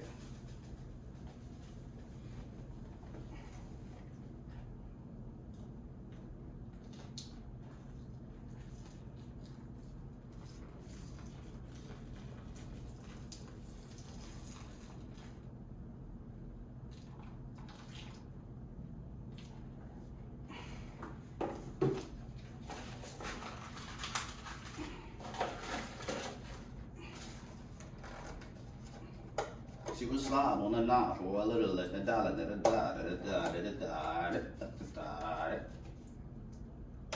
Fucking, I clipped my nails too low and then went skating, and now my everything about my hands is jacked up right now.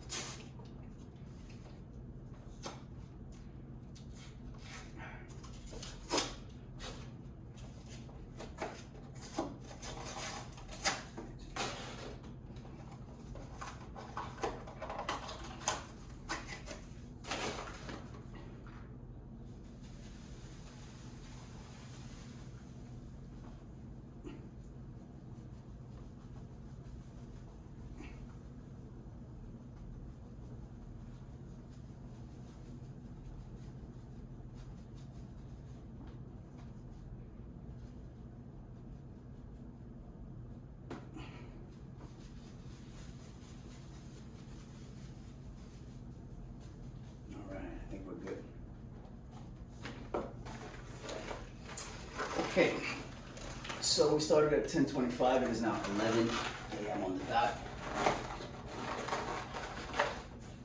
I think it's fair to call it and stop. And I'll give you guys a little close up. Why not? One last pass. Whoa, whoa, whoa, whoa, whoa, whoa. See, this is what I want. I want it to come up to the edges. Let's get a closer look here. Exactly what I want. Shit, just spilled a bunch of CLR. I want it to come around the edges here. And then this is what I like here, is that I can just tip it and it'll float over to the other edges. Let's get this one out the way.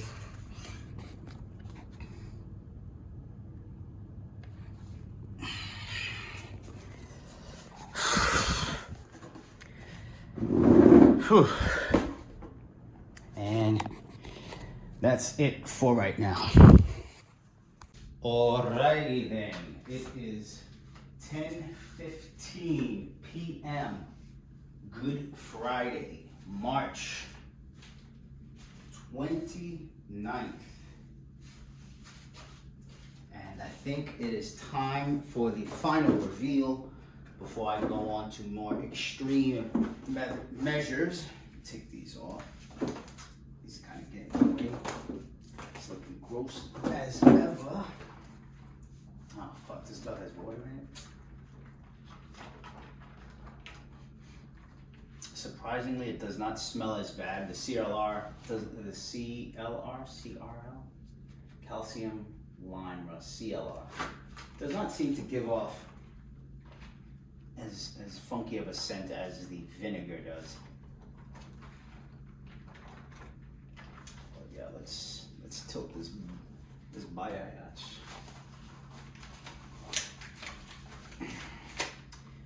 All right, first of all, let's just see how thick this is. Pretty thick.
Just wanted to see how this looks on this side before I start getting a little messy. I think I'll do a little scrub.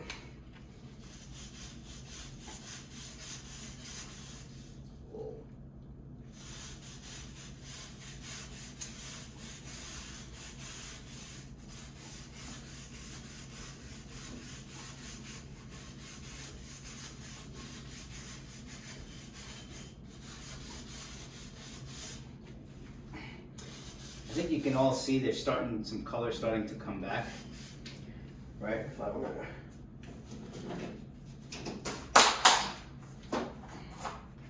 to, for example, if I were to just highlight how this is sort of black versus brown. I don't know if the camera's picking up any of this. I'm using a lot of warm lights at the moment, so you're getting a warmer temperature. But like the middle here is all black as opposed to brown like it was in the beginning. That's the dead center. It's coming up black, which is good. It's coming up black or closer to a gray metal color as opposed to the brown. The rays, if you will, these circular spectrum rays, if you will, if we can call them that, are still relatively brown and tarnished. If those words are accurate to describe the color.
the letters actually are all, after scrubbing them, the font, when I scrub it, it all appears to be actually silver now, which is not silver, but it appears to have been restored almost completely, which is interesting, probably because they are raised lettering. Now let's take a peek at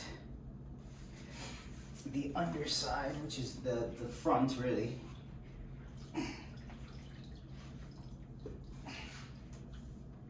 See if we have made any progress. I think we all can agree that that's a thing of beauty right there. You know, not 100%, but isn't she lovely? Isn't she lovely?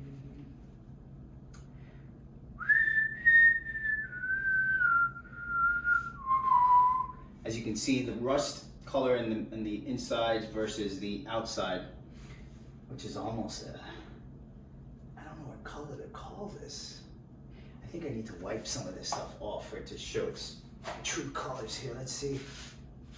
I might be rubbing more gunk onto it, honestly.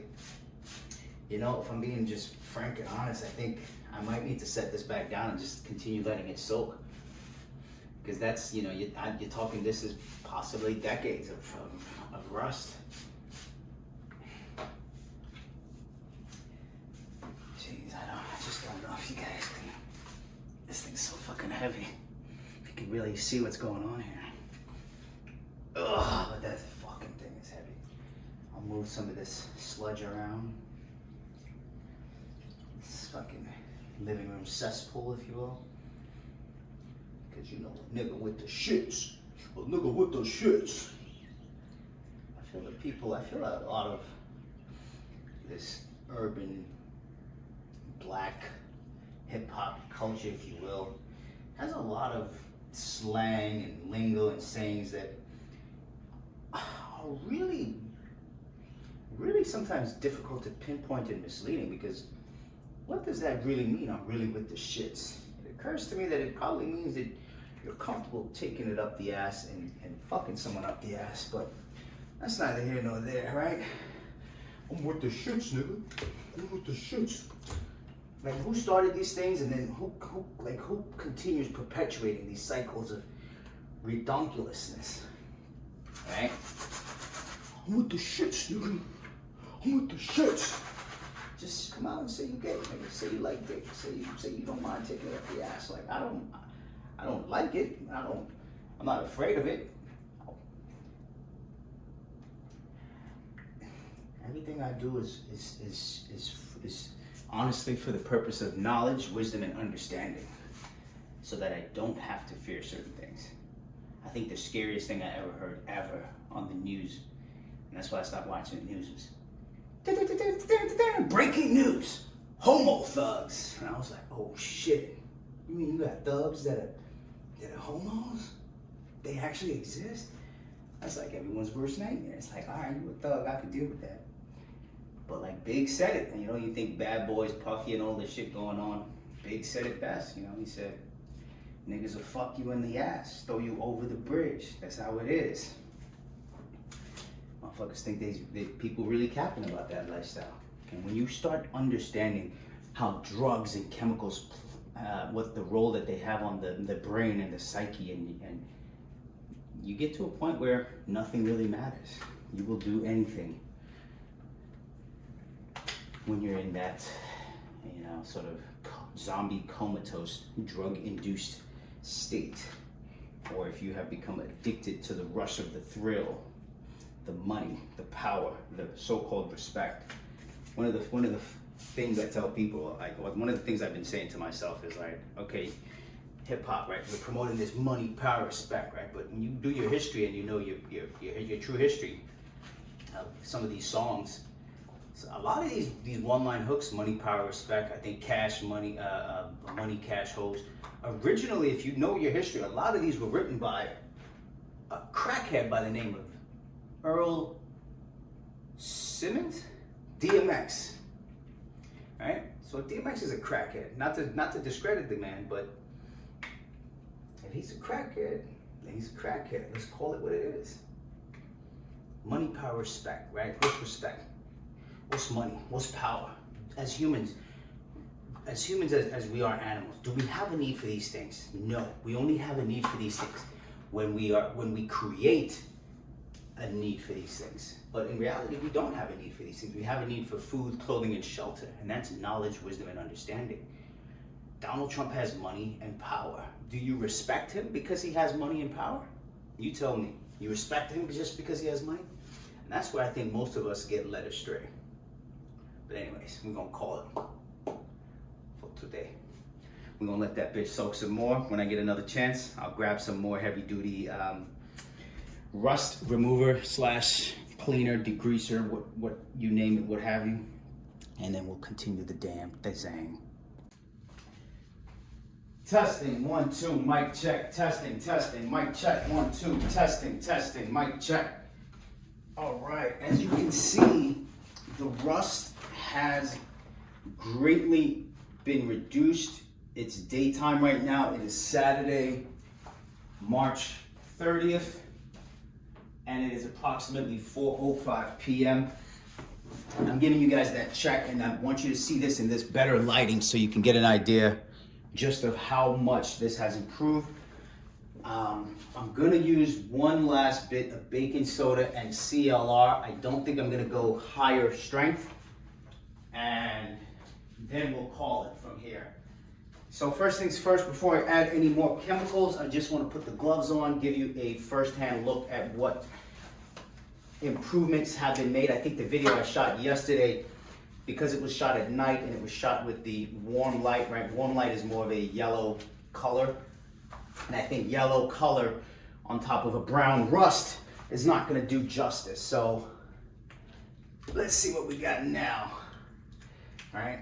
This is what it looks like, right? This is to give you a context of what it looks like in a better light scenario.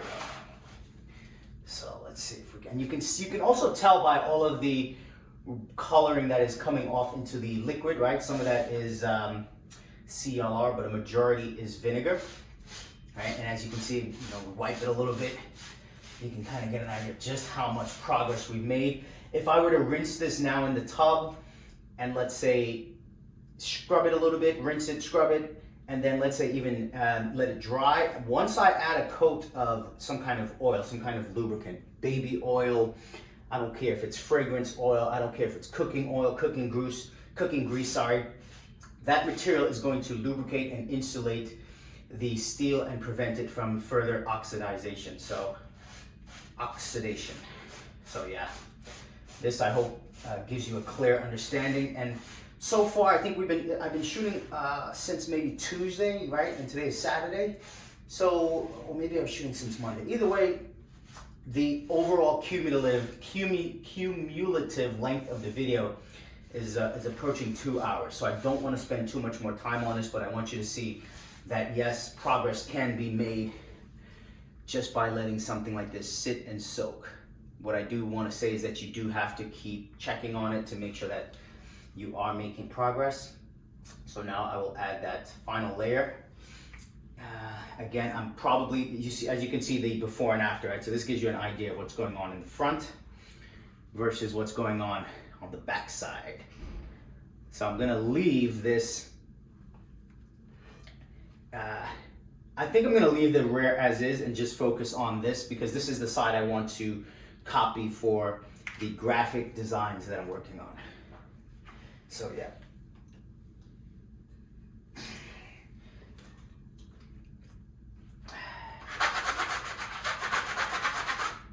Baking soda. I got baking soda.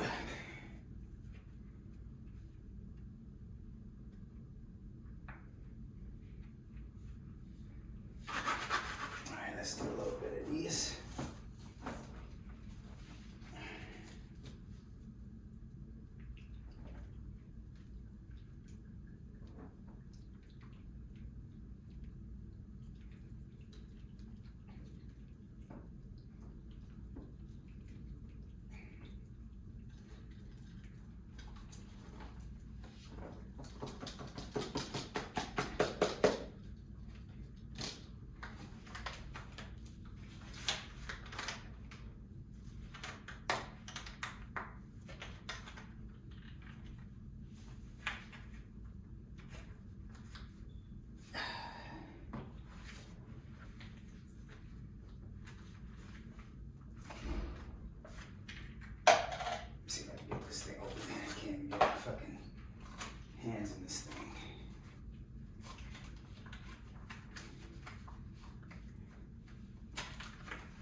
bitch, I'm a monster, no good bloodsucker, fat motherfucker, now look who's in trouble. I can't help but love this process. This reminds me of, I think, junior high school when I was tasked with creating a volcano. And instead I think I went and I decided, so I think it was the chemistry or whatever professor I had in my science class, he was actually a marine biologist. I think he lived in Florida, but he was in Queens at the time. And he was telling me how all these things that he did, and he taught us a lot about a lot of different things, you know, tectonic plates, you know, how things shift and then create tsunamis. And I remember him bringing up this concept within architecture of this, it's a certain type of foundation that's often used in Japan or earthquake-prone countries and societies where the buildings themselves are designed with these sort of like cup-like structures so that when the earth shifts, instead of the building moving, the bottom of the building, think of it like a egg, think of the building as, or think of the foundation as a building as eggs inside of an egg case, right? Or an egg carton, I should say, egg, like a, you know, an egg carton. And when you shake it, the eggs are designed not to, in a way, the eggs are in an egg carton are designed not to move, but in the what's it called? In the earthquake proof structures, what they do is it's essentially designed just like an egg in an egg carton, but with more room so that the shell, or like the concept of the eggshell, imagine that your foundation is a bunch of like eggshells in a cup. It's so that they can shift and rotate or wobble, so to speak. And then even most buildings throughout the city, high rises especially, you know, high rises, I think anything over 100 feet, which is sometimes around 5-6 stories, sometimes 7 stories. But anything higher than that where it's prone to or susceptible to very high winds, there are tons of architectural and engineering tests that are done with high propulsion winds, one for the windows and also so that the buildings, you know, buildings are designed to sway. You might not notice it when you're in a structure and there's, you know, 60, 70, even 100 mile an hour winds at, you know, 90th, 100th floor, but the building is actually swaying. And if it didn't sway, which if your building was so rigid that it didn't sway in the wind, what would happen is your building would actually crack, crumble, and tip in many parts. So that's just some things that I'm thinking about that come back to mind as I'm in this flow state right now. But yeah, let's get all of this CLR out of the way.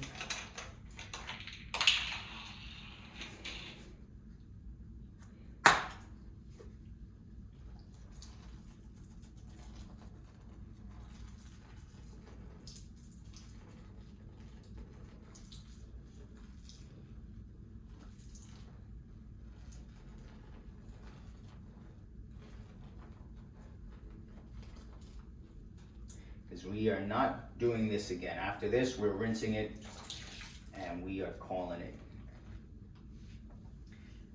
I really do love this basin because it allows me to tilt and adjust when I think it's going to spill, which is to me a very cool safety feature, but it also helps me force the liquid chemicals into the areas that I feel that they need to be in more. But yeah, let's just let this all get out. Let's just let it all pour out, man. No need to hold back now. Excuse me. And you can see that side is rising higher, so I'm gonna tilt a little bit this way so that it comes down to my end. And yeah, we're just gonna let this bit sit.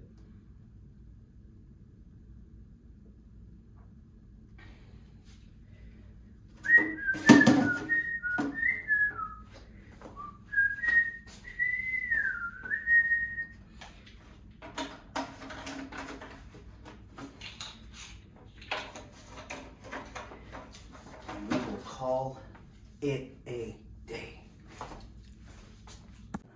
Okay, testing. 1, 2, mic check. So we are concluding this final cleaning the rust, The cleanup process, I can tell already, is going to be a little chaotic, might be messy.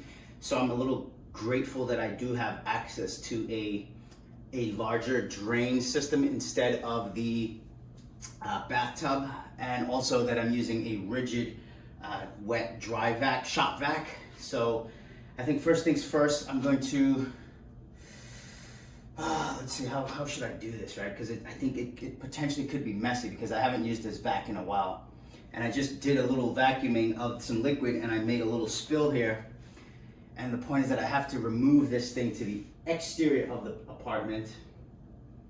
And then I need to move this thing to the bathtub to rinse it out. So let's see what I got here. Step one, let's get the gloves on. This could be a little tricky. I think I'm gonna try to just suck as much of this up as I can. What's happening with the shop vac is that it's actually kicking out so much air from the rear that it's blowing things all over the place, and I'm really hoping that it does not blow this mucky, gooey, rusty liquid all over the place and damage anything. So this thing has to go. And then this is a bag of dust that literally has to go somewhere else. So I'm gonna do a quick test here. I'll turn this facing the water. I don't know if you guys can see what's happening here, but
first attempt. Let's lift this a bit now out of the way, so to speak. I'll be honest, it's fucking really coming together. Lovely. Let's see if I can lay, I don't even want to lay that down there. Fuck it. I got no option.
you can, yep, see the sludge coming back out.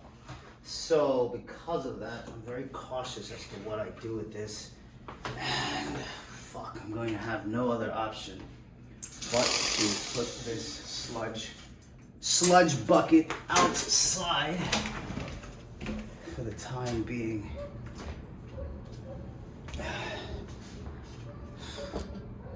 And here you can see a bit of the other part of the process.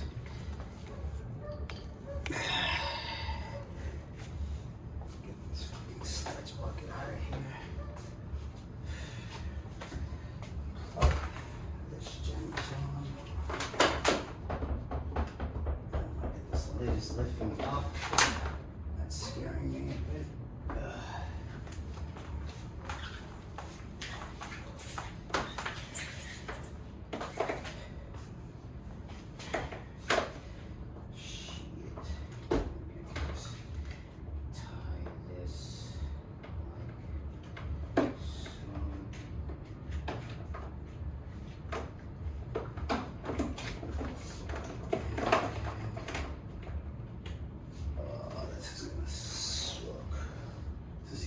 Fit through the window? I don't think it will. I really don't think that it will fit through the window. Here's the stool.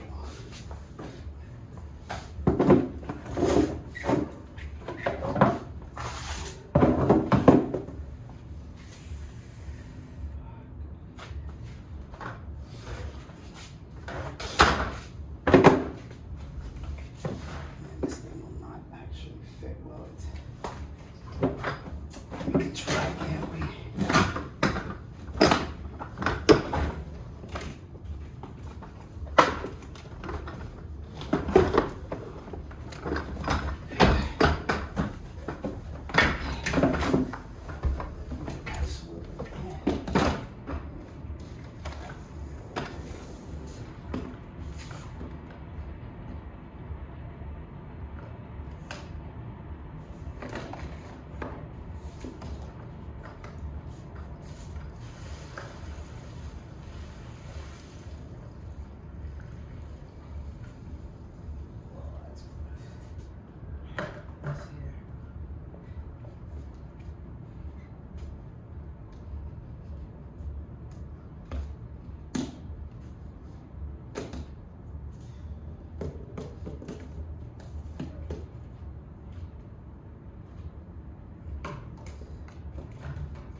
So I think for now we can take a chill pill on that, and we can run this item now with the entire mat right into El Baño.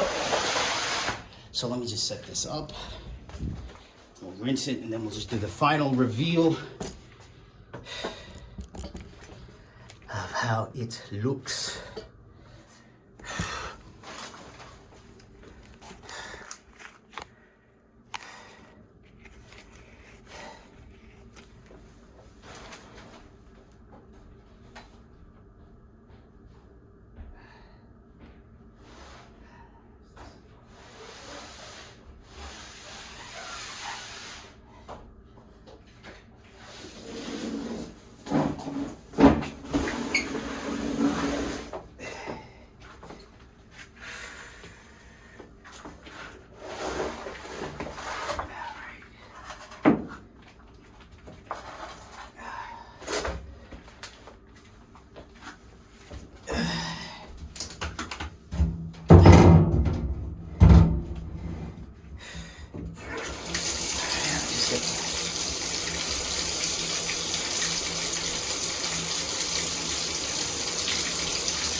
And see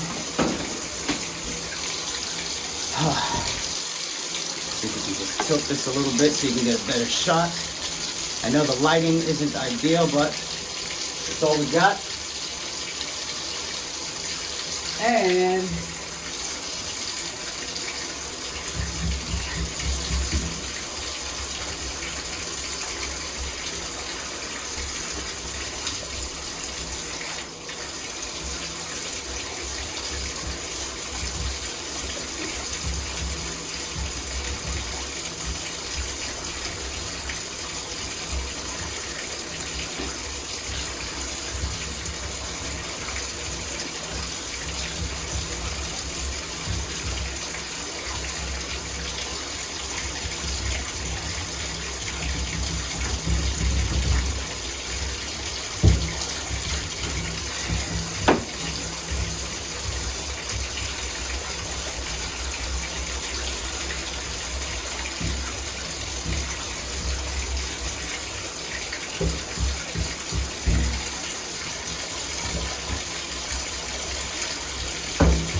all the people.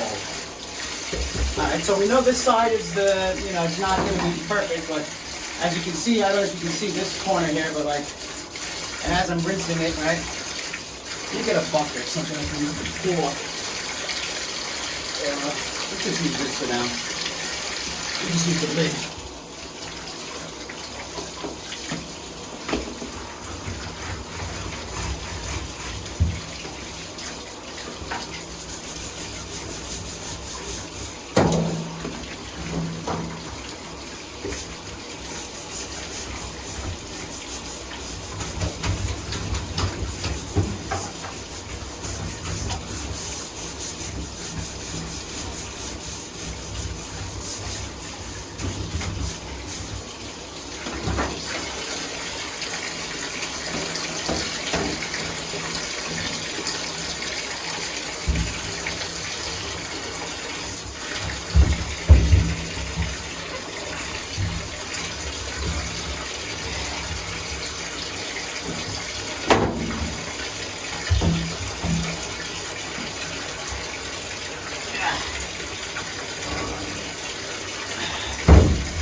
This is really what I want to see here.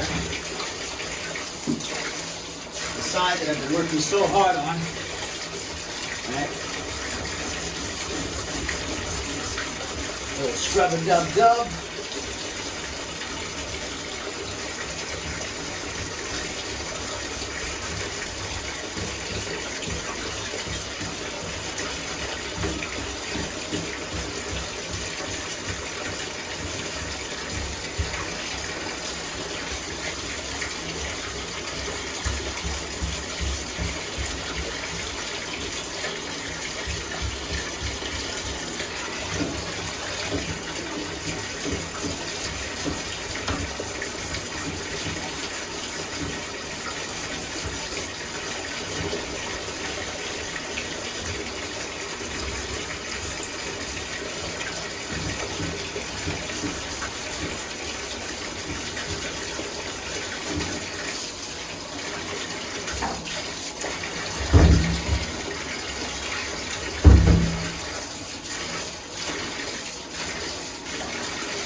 straight fecal matter here, but I ain't worried about all that for now. I don't know what you guys can see over here. Oh shit, you really can't see anything with this yellowish light. Let's see what I can do.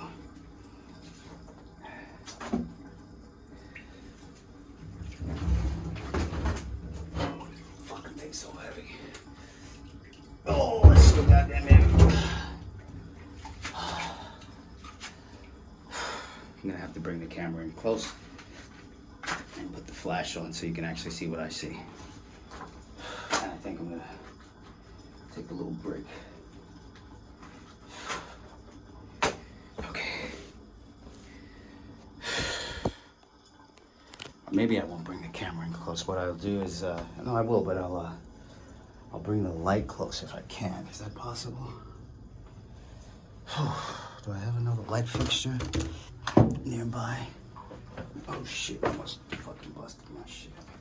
I do have a small light fixture. I don't know that that will help.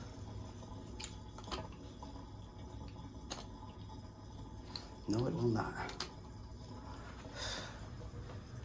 All right. Sweating, this thing's so heavy. I'm just gonna get a flashlight real quick so you can see some of the improvement, right? Sheesh, it's really hard to see with all of this yellow.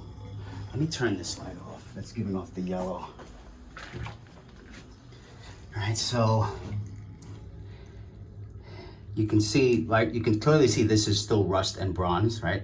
And then as you pan out, right, some parts of it are black, and then parts like the edge here, as you can see, this is the drain. The drain is a stainless steel. You can see how the edge right here, try not to put the light directly on it so it doesn't, bleach or so it's not overexposed.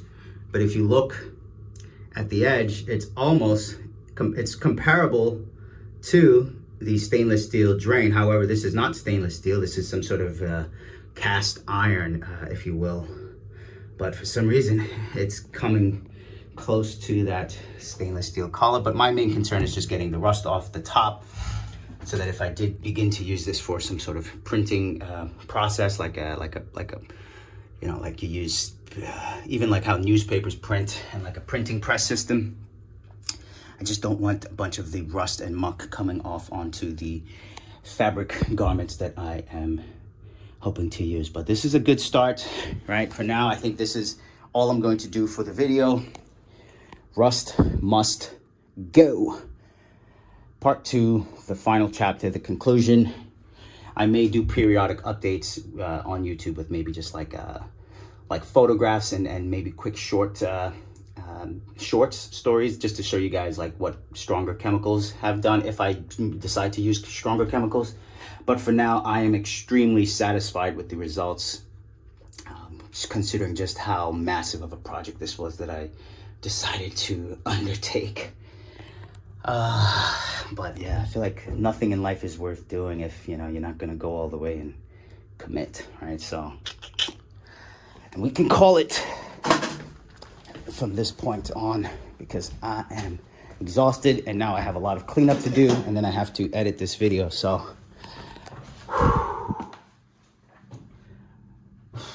and this is the edit that is already in progress, and you can see we are already at 2 hours